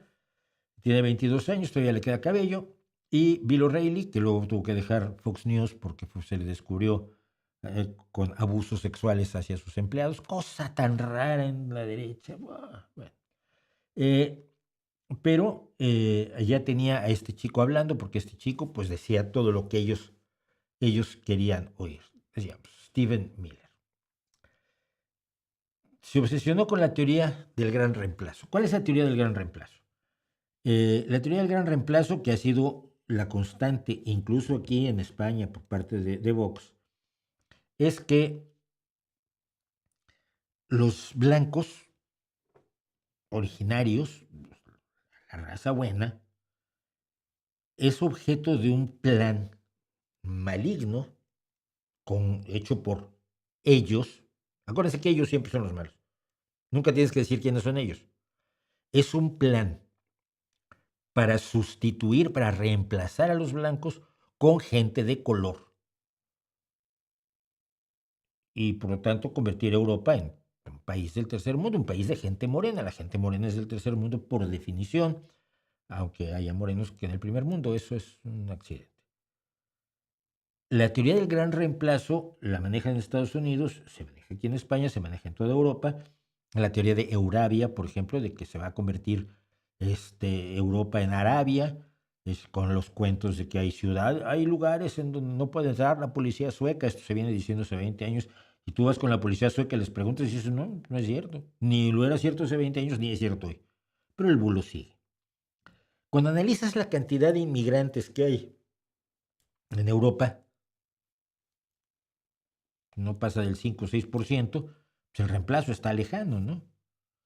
Sin contar con que todos los europeos son inmigrantes de algún otro lado y los estadounidenses ni se diga, empezando por Stephen Miller, cuyos abuelos y bisabuelos, decía yo, eran inmigrantes. Estados Unidos está todo hecho de inmigrantes, pero bueno, inmigrantes también si son blancos. Entonces, una de las estrategias que empezó a utilizar comunicacionalmente Stephen Miller fue subrayar los delitos cometidos por por inmigrantes y personas de color para crear miedo contra ellos, que es lo que ha hecho Donald Trump toda la vida.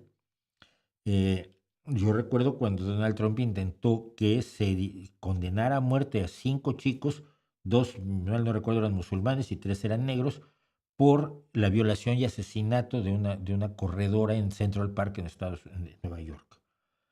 Y Donald Trump pagaba desplegados en el New York Times pidiendo la pena de muerte para estos 5 detenidos que, pues, de alguna forma se les había declarado culpables de esa violación tumultuaria y asesinato, que 20 años después se descubrió que no habían sido ellos. Ya sabes, después de 20 años en la cárcel, en los horrores de la cárcel, y más de una cárcel estadounidense, te dicen, ay, disculpe usted, no, pues es que usted es inocente, entonces ya puede irse. Su vida ya nos la cargamos, pero puede irse. Pero Donald Trump estuvo pidiendo la pena de muerte contra estos chicos. De 2021 a 2025, bueno, a ver, este señor logró ubicarse dentro del gobierno de Estados Unidos, el gobierno de Donald Trump, su primer mandato de 2016 a 2020, pero sin tener un puesto fijo que le obligara a responsabilizarse ante la ciudadanía por sus actos, sino como una especie de asesoría extraña que le permitía acceso a la Casa Blanca, pero lo liberaba de responsabilidades. Como digo, esta gente luego tiende a ser enormemente cobarde. Entonces, entre las políticas que él diseñó fue la política de separar a los niños de sus padres cuando entraban a Estados Unidos y los detenían.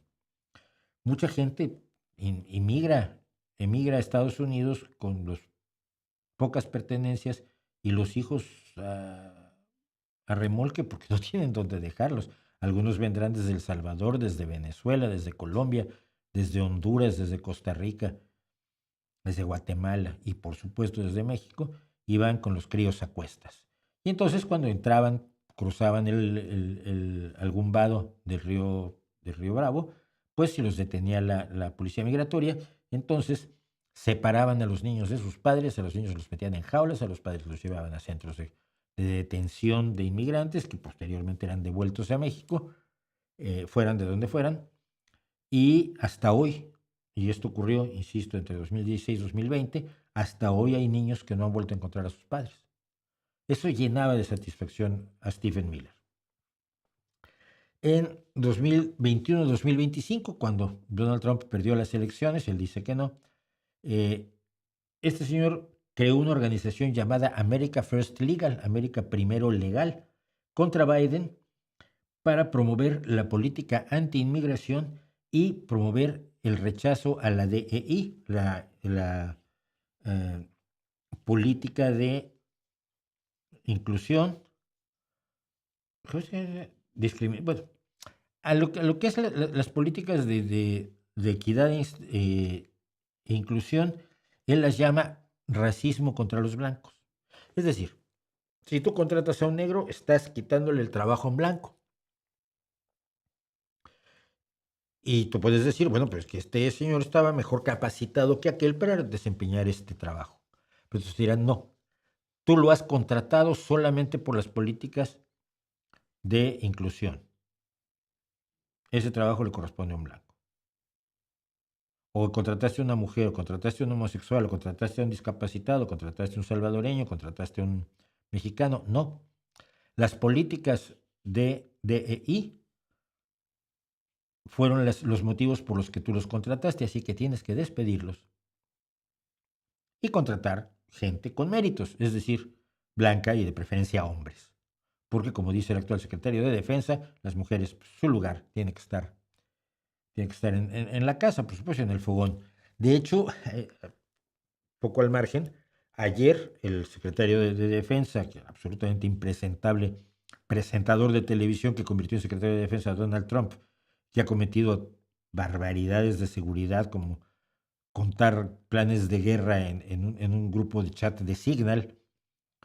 Hace poco detuvieron a 2 espías rusos, tenían el teléfono del secretario de Defensa, su teléfono particular lo tenían en su directorio del teléfono, los espías rusos. Este dijo que había logrado destruir y poner en pausa un programa de inclusión de Biden, todo woke, malvado, para no permitir que los hombres funcionen en el ejército. Y dijo una serie de barbaridades y él lo está acabando con ese programa. Ese programa lo había propuesto Donald Trump y lo había aprobado el Senado republicano en 2017. Era un programa para que las mujeres tuvieran una mejor una presencia más sólida dentro del ejército estadounidense. Y esto, pues, ahora Hegseth tendrá que explicar por qué está destruyendo esto, que era un programa de su jefe, y no un programa de diversidad, equidad e inclusión del malvado Biden y los wokes. Porque le llaman woke a todo, ya woke ya no tiene ni siquiera el sentido que tenía cuando yo criticaba a la gente por woke. Y finalmente, lo que este sujeto propone es sellar la frontera y deportar a todos los ilegales. El problema con la deportación de ilegales, por supuesto, es que no se ha deportado a ilegales, se ha deportado a gente inocente, se ha deportado a ciudadanos estadounidenses y se está aterrorizando a ciudadanos estadounidenses. Y el terror es una de las formas de funcionamiento de las tiranías, de las dictaduras fascistas y de las dictaduras comunistas también. Si el terror es un arma. Cuando tienes casos como el que veíamos hace un par de días, donde la Policía de la Inmigración, lo que se llama ICE, que es la policía encargada de aduanas e inmigración, Immigration and Customs Enforcement, entró a una casa con una orden de arresto para buscar a una persona que ya no vivía allí. Se acababan de mudar allí una mujer con sus 2 hijas. La mujer y las 2 hijas fueron sacadas de la casa en paños menores, mientras ellos saqueaban la casa. Bueno, se supone que registraban la casa, se llevaron los teléfonos, se llevaron las computadoras y se llevaron los ahorros de la mujer y las 2 hijas. Y la mujer les decía, y lo tenía yo anotado, aquí. Decía, se llevaron mi teléfono, no tenemos dinero, me acabo de mudar aquí. Tengo que alimentar a mis hijas, necesito dinero para gasolina, tengo que poder moverme. ¿Cómo pueden dejarme aquí, así, como un perro abandonado? A ciudadana estadounidense, cuidado. Ya no digamos inmigrante o inmigrante ilegal o alguien que tuviera aspecto de latinoamericano, que eso es ya un delito. O por lo menos abre las puertas a que te digan que eres un inmigrante ilegal, probablemente miembro de la Mara Salvatrucha 13, y te manden a la cárcel que tan amablemente el señor Nayib Bukele ha puesto a disposición de Donald Trump. Esto genera terror. Ya no entre los inmigrantes, ni entre los inmigrantes ilegales, ni entre los inmigrantes ilegales delincuentes, que digamos que sería contra los cuales es razonable actuar. No por inmigrantes ni por ilegales, sino por delincuentes. Nadie es ilegal, son inmigrantes indocumentados. Pero no, la idea es que todo el mundo tenga miedo. Donald Trump está pidiendo que se denuncie a quienes son probablemente inmigrantes ilegales. Y si no lo haces, te pueden arrestar a ti porque estás protegiendo a un ilegal. Y si tienes miedo, vas a denunciar a quien sea. Y si tienes miedo que te pase lo que le pasó a esta familia, te vas a portar bien.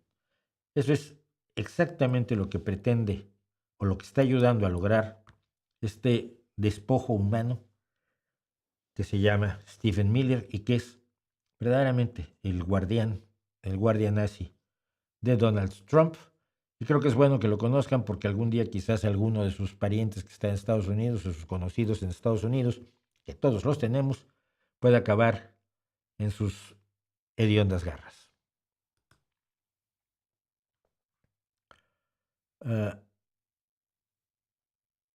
Cosas que sabemos sobre quienes viven 100 años o sobre la longevidad.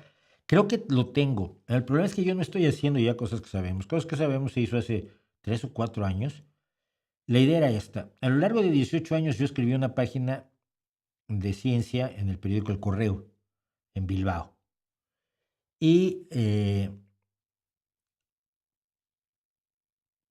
cada semana durante 18 años son 900 artículos, prácticamente 900 artículos que tengo de divulgación científica. Y entonces la idea era convertirlos todos en pequeñas cápsulas así, todos medían lo mismo, leídos son 7 minutos y medio, y grabarlos aquí todos, ilustrarlos y hacer una serie bien bonita de divulgación científica que se llamaba Cosas que Sabemos. Fue otro canal mío que fracasó. Sí, ya me estoy acostumbrando. Y entonces, pues lo dejé allí.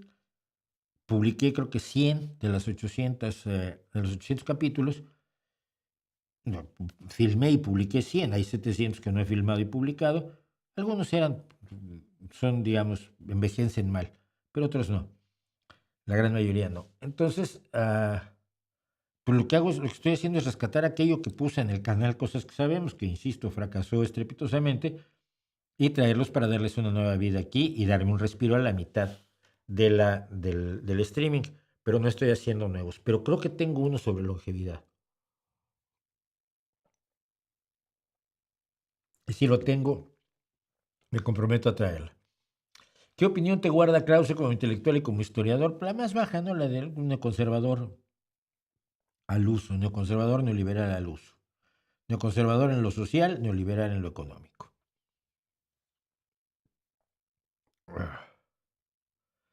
He visto evidencias que en algunas zonas de Inglaterra hay comisiones de inmigrantes musulmanes que están aplicando la ley Sharia en sus vecindarios. ¿Qué tal en España? Yo no he visto evidencias desde así. Y desde Nueva Jersey se ve poco Inglaterra, ¿no? Yo creo que si pones un telescopio en Nueva Jersey...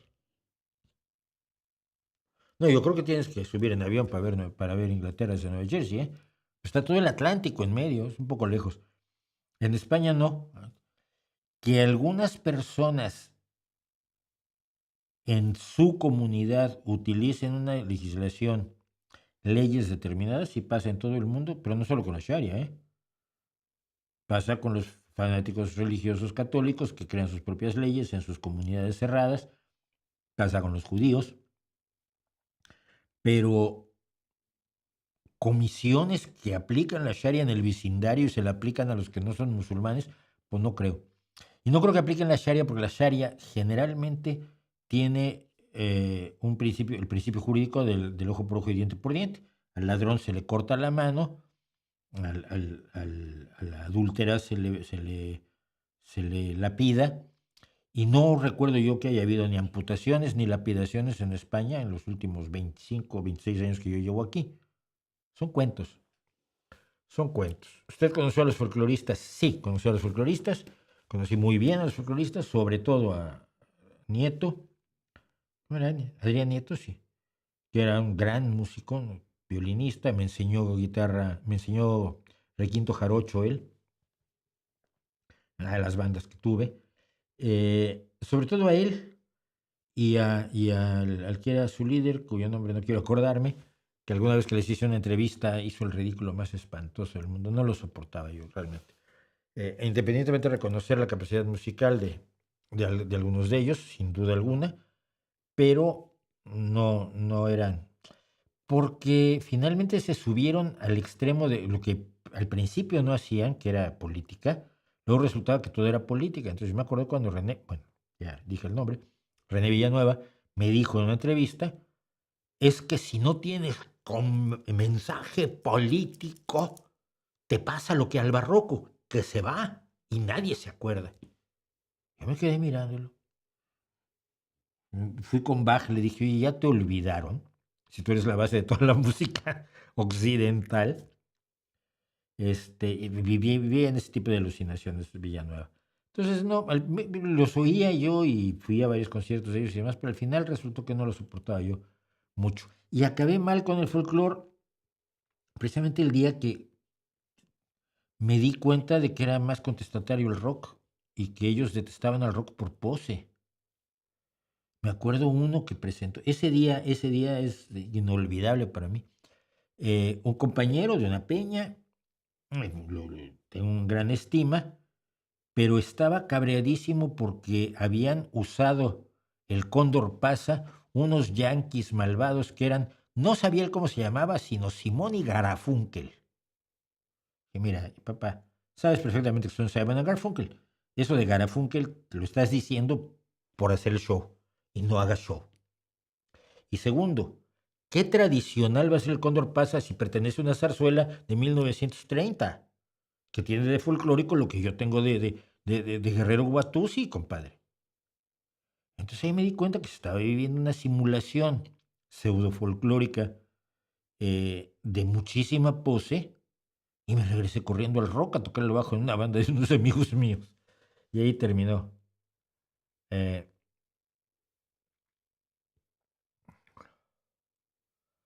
Dice Juan Osorio, lo repugnante de las acciones de ICE en Estados Unidos es el regocijo que muestran funcionarios agentes de ICE y los racistas mientras ejecutan sus barbaridades, porque les han dado poder para hacer el mal sin consecuencias. Cuando te dan el poder para hacer el mal sin consecuencias, ahí no van los valientes.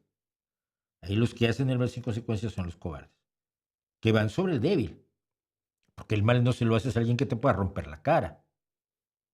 El mal se lo haces a una mujer sola con sus 2 hijas. El mal se lo haces a un padre de familia que nunca se ha metido probablemente en una pelea a puñetazos.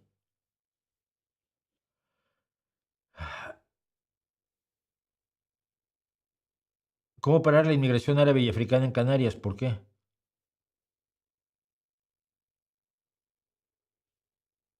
Hay muchas formas de pararla. Algunas poner una ametralladora en la frontera y dispararles, pero ¿por qué?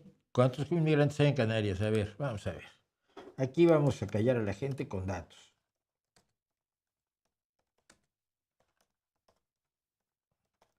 Está gravísima la cosa en Canarias. A ver, los inmigrantes que llegan a Canarias no se quedan en Canarias, ¿eh? Llegan a Canarias porque es más fácil llegar a Canarias que cruzar la frontera en Ceuta y Melilla. O en patera cruzar el estrecho, pero, pero no se quedan en Canarias. Pero a ver, porcentaje, población, inmigrante, Canarias.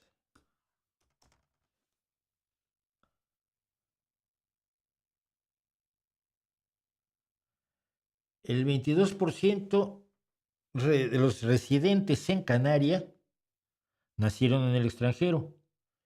Lo que no me dice es, según estadísticas continuas de población, la población extranjera en las islas es de 347 personas, que es el 14,7% del total de residentes. Pero de esos residentes pues están los alemanes, están los británicos, o sea que no sé cuántos sean, pero no creo que sea tan grave la llegada de inmigrantes africanos y musulmanes. Que además hay muchos africanos musulmanes, ¿eh? Yo tengo varios amigos que venden cositas por aquí y son africanos y musulmanes, pues les ofreces de comer, a veces, ay, pues quédate a comer. No puedo, no como jamón, pobre de ti. Déjamelo todo a mí. ¿Para qué quieres parar la inmigración árabe y africana en Canarias? Explícame. Árabes en el norte de África son árabes y africanos.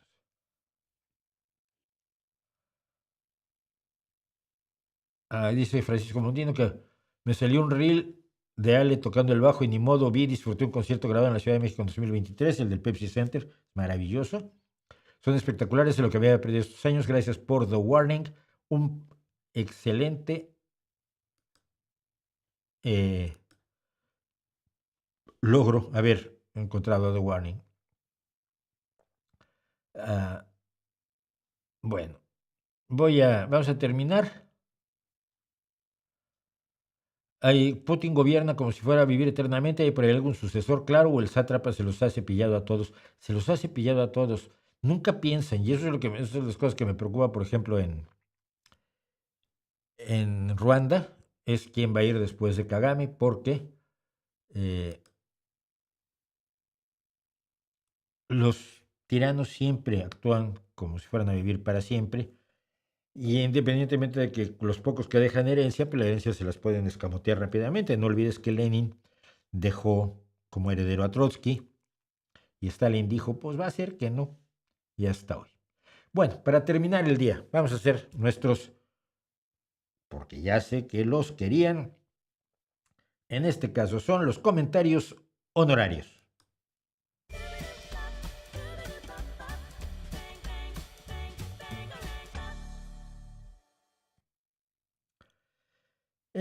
No lo corregí, pero pues, da igual, si no. Da igual, no lo corrijo ya. Comentarios honorarios, pero esto va a estar un par de segundos aquí, porque vamos a empezar rápidamente con Verónica Valino Arias 3086 dice sobre el vídeo que hicimos sobre el misterio inexistente del Triángulo de las Bermudas. Yo no pasaría por el Triángulo de las Bermudas. Yo por dudas no pasaría. Creo que los vuelos evitan pasar por ahí. Fíjese, ¿cómo es? Se queda esas falsedades. Digo, no solo es falso, perdón, es una de las zonas más transitadas por aire. Y le pongo, esto era un video de TikTok, donde ves la cantidad de aviones que pasan todos los días por el Triángulo de las Bermudas y no pasa absolutamente nada. Se genera el miedo, se genera el pánico, no pasa nada. Y la gente no se da cuenta. Es terrible la desinformación que tenemos. F. Honorato-I9J, madre. Dice, si la síndone es una falsificación medieval, la síndone es el lienzo de Turín, que sí es una falsificación medieval, siglo III-XIV. ¿Puede, por favor, explicar cómo son posibles las múltiples coincidencias con el sudario de la Catedral de Oviedo? Esa es una cosa, o sea, lo que está pintado en el sudario de Turín, en el lienzo de Turín, coincide con el sudario de la Catedral de Oviedo. Y luego dice que está documentado al menos desde el siglo VI. Y digo, ¿cuál siglo VI? Hay referencias de un sudario en algún lugar de Europa en el siglo VI, pero nada te dice que sea el de Oviedo. La primera referencia del sudario de Oviedo es de 1075, en el siglo XI. Y para entonces, 11, 12, 13, cuando se generan todas estas falsificaciones, de las cuales sobreviven dos, el sudario de Oviedo y el lienzo de Turín, pero había muchas más otras, había montones. Y el lienzo de la Verónica, también, donde que la cara de Cristo quedó impresa en el paño de la Verónica, donde ella le limpió el sudor, también existía, había muchos de ellos, te los vendían todos. Pero lo que tú pareces tú estar enterado es que la iconografía de Cristo, es decir, qué heridas tenía, si se había puesto o no una corona de espinas, si la lanzada era en el costado izquierdo o el derecho. Hubo peleas sobre eso, si la lanzada era en el costado izquierdo o en el derecho, quedó en el derecho. La iconografía, ¿qué tienes que pintar? Estaba establecidísimo para el siglo XI y todos los pintores la seguían, de la misma manera en que a San Esteban se le presenta con flechas. ¿Sí, a San Esteban? Sí. Y a San Pedro con las llaves de la iglesia, y a la otra santa, ¿cuál me acuerdo? La de la rueda. O sea, la simbología, lo que tienes que pintar, estaba perfectamente establecido en el siglo XI. Entonces, si dos falsificaciones siguen la iconografía cristiana, ¿es un milagro? No. Entre mentiras e ignorancia, le digo, todo el arte sacro se ajusta a esa iconografía. Entre mentiras e ignorancia te haces un lío por no ir a los datos. Ve a los datos. Madoshi Clef me dice, señalo solo que hubiera sido justo señalar que la posición inicial de Bergoglio, frente a grupos de abusivos con manto religioso, antes indistinguible de la de sus predecesores, léase encubrimiento y hace activo o pasivo, cambió con sus actos respecto de Caradima, Figari, terminando en enero de este año con la muy demorada supresión del Sodalicio de Vida Cristiana, entidad acusada de crímenes graves, y cuestionando el Opus Dei. Hubiera sido justo atenuante a los innegables errores señalados. Varias personas me dijeron que Francisco había terminado o intentado terminar con el sodalicio de la vida cristiana, que en realidad no se disolvió sino hasta unos días antes de la muerte de Francisco, pero que sigue manteniendo su riqueza. Y no crea que lo disolvemos y la riqueza se la quitan, no. Caradima sigue teniendo la riqueza del sodalicio de la vida cristiana. Pero entonces le digo yo, la supresión del sodalicio se dio en el papel. En marzo todavía, el sodalicio se rehusaba a desbandarse y ocultaba sus bienes. Y no es cierto que Francisco acabara con el sodalicio por los abusos contra menores. La disolución fue ordenada, abro comillas, por actuar como una secta, cierro comillas, no por los abusos a menores que Francisco siguió encubriendo sin entregar jamás a un solo sacerdote a la justicia. Ahora, que si hizo algo bien Francisco, pues, está bien, ¿no? Tampoco a alguien por hacer su trabajo le tienes que aplaudir demasiado. Lo malo es cuando no lo hace. Fer Villagómez, 5127, el 1026, cuando yo digo no solo se puede, sino se debe uno burlar de la fe, me dice, ¿se debe burlar de la fe de las personas? Sí. Hoy sí, no, en absoluto desacuerdo contigo. Sería interesante escuchar tus argumentos. Mis argumentos son, la fe no es sagrada.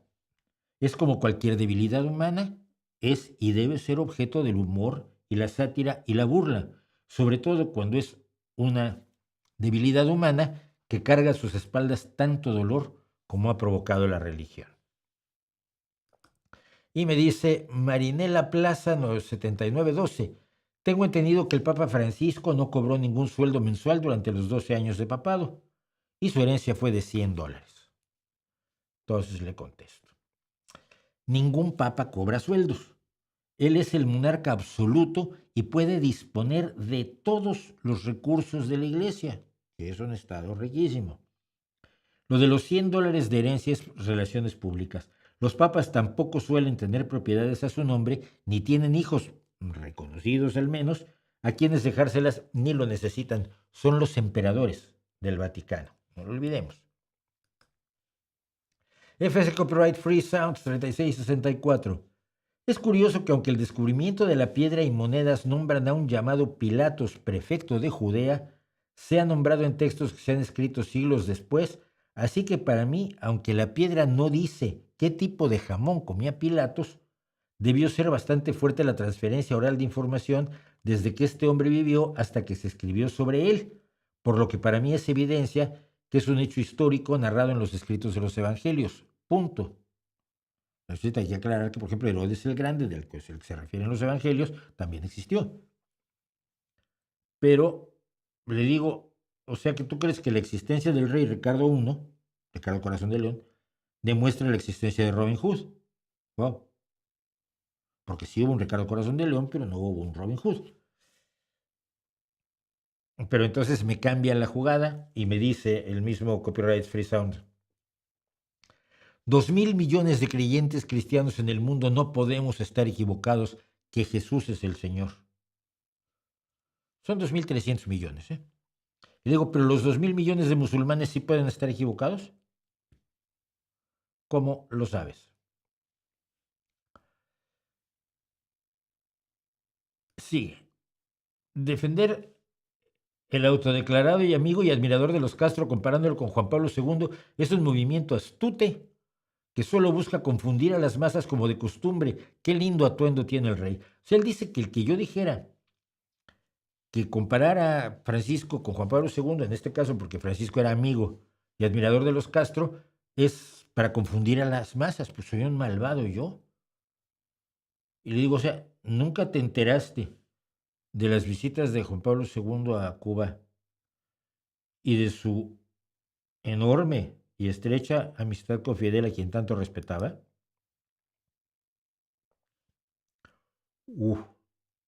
¿En qué planeta vives? Le pregunto.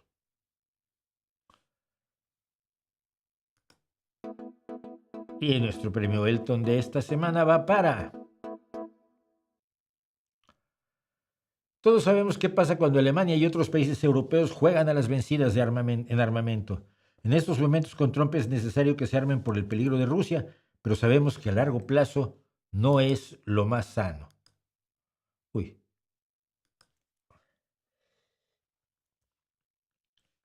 Y le respondo, lo que tú me estás diciendo es que Alemania siempre va a ser igual.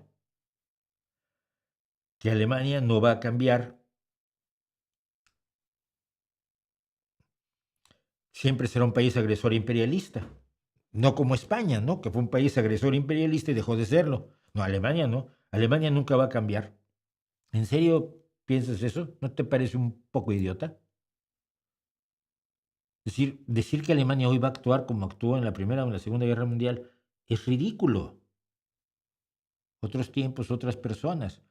Como dijimos alguna vez en este mismo canal, las naciones no son personas. Después, Luis Fernando Castellanos, Jim 4804, dice: opino que no se entiende qué y para qué la filosofía. Cada vez que hablo de filosofía vienen... Para mí es una disciplina y todos tenemos capacidad filosófica, lógica, argumentación, creatividad y un gran etcétera. Si dices que filosofía es pensar, sí, todos pensamos. La filosofía se trata de lo problemático para que la ciencia y la tecnología tengan enfoque. Tristemente muchos creen que se trata de un sistema y que existe algo así como la verdad absoluta. No, no existe la filosofía de los meses. Bueno, sí es una verdad absoluta que el agua está hecha por dos átomos de hidrógeno y uno de oxígeno, pero bueno, le digo, mira, yo no conozco a ningún científico o técnico que cuando empiezan un proyecto van al consultorio del filósofo y le preguntan por el enfoque. Ni uno. Y le he preguntado, en serio le he preguntado a otros. Y luego, a raíz de que me dijo que no, que me decía, si no, es considerar que el intelecto es como una calculadora y el mundo solo es comprensible desde el discurso matemático. La filosofía discute y se cuestiona. Mentira. Incluso a sí misma. Mentira. La ciencia da por sentado y va más o menos corroborando lo posible. Supongo que todo se termina desarrollando en lo interdisciplinar. O sea, metes a los filósofos como sea ahí para fingirte indisciplinar y poco a poco vamos dando cuenta de lo que entendemos como real. Digo, bueno, veo que no puedes sustentar la tontería primera que dijiste y entonces me cambias la portería de lugar. La filosofía discute sin llegar a nada, porque en filosofía todo vale. Idealismo y materialismo, dualismo y monismo, racionalismo y empirismo, pragmatismo y absolutismo, esencialismo y existencialismo. Todo es gran filosofía, porque al final todos se lo inventan y no se relacionan con la realidad. Ahora, decir que la ciencia da por sentadas cosas me demuestra que no tienes puta idea de qué es el trabajo científico, cómo se desarrolla y que tu idea de la ciencia procede de los filósofos de la ciencia, cuyo primer interés es denigrar a la ciencia para sustentar la idea de que la filosofía es el volante, el freno, el acelerador y las luces de carretera de la ciencia. Y no lo es.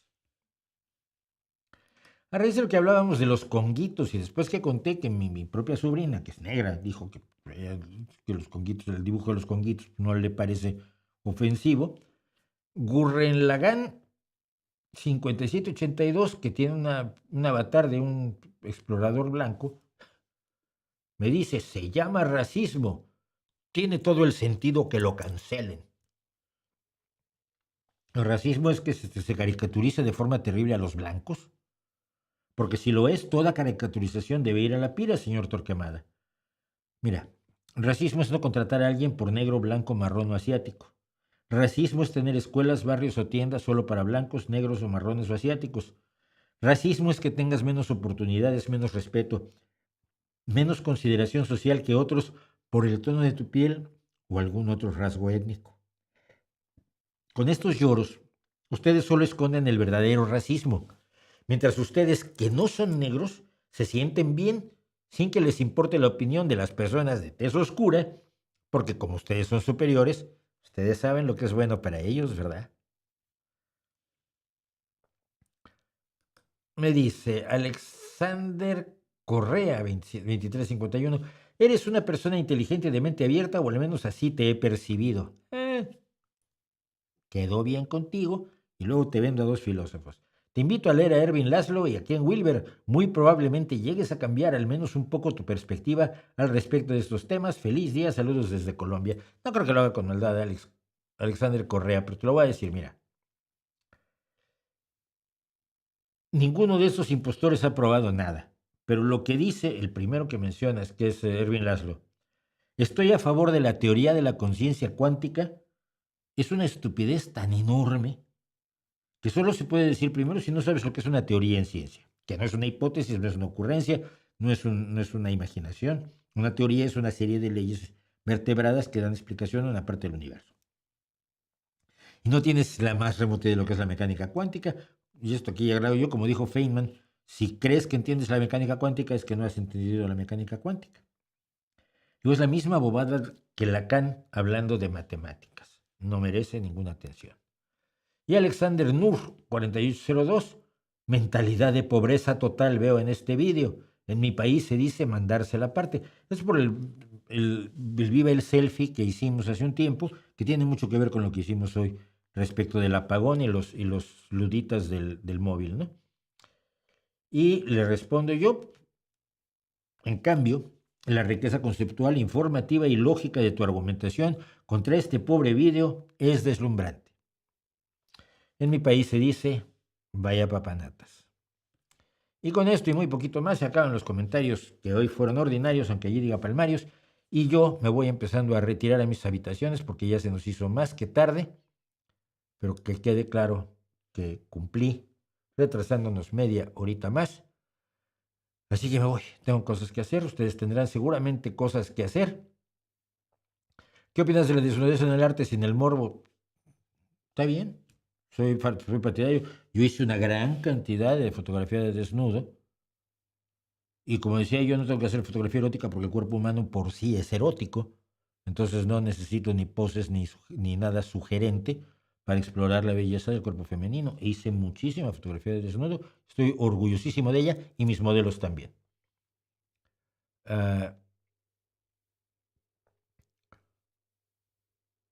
Bueno, pues con eso decíamos, terminamos. Muchísimas gracias por acompañarme. Nos vemos el próximo miércoles. Tenemos una entrevista con la máxima experta en residuos nucleares de España para que hable sobre las tonterías que se dicen acerca de residuos nucleares que se utilizan como uno de los argumentos en contra de la energía nuclear. Así que eso, y el jueves estamos aquí como siempre, pero nada más de 7 a 10. Y mientras tanto, como todas las semanas, ahí les dejo mi reputación para que la hagan pedazos.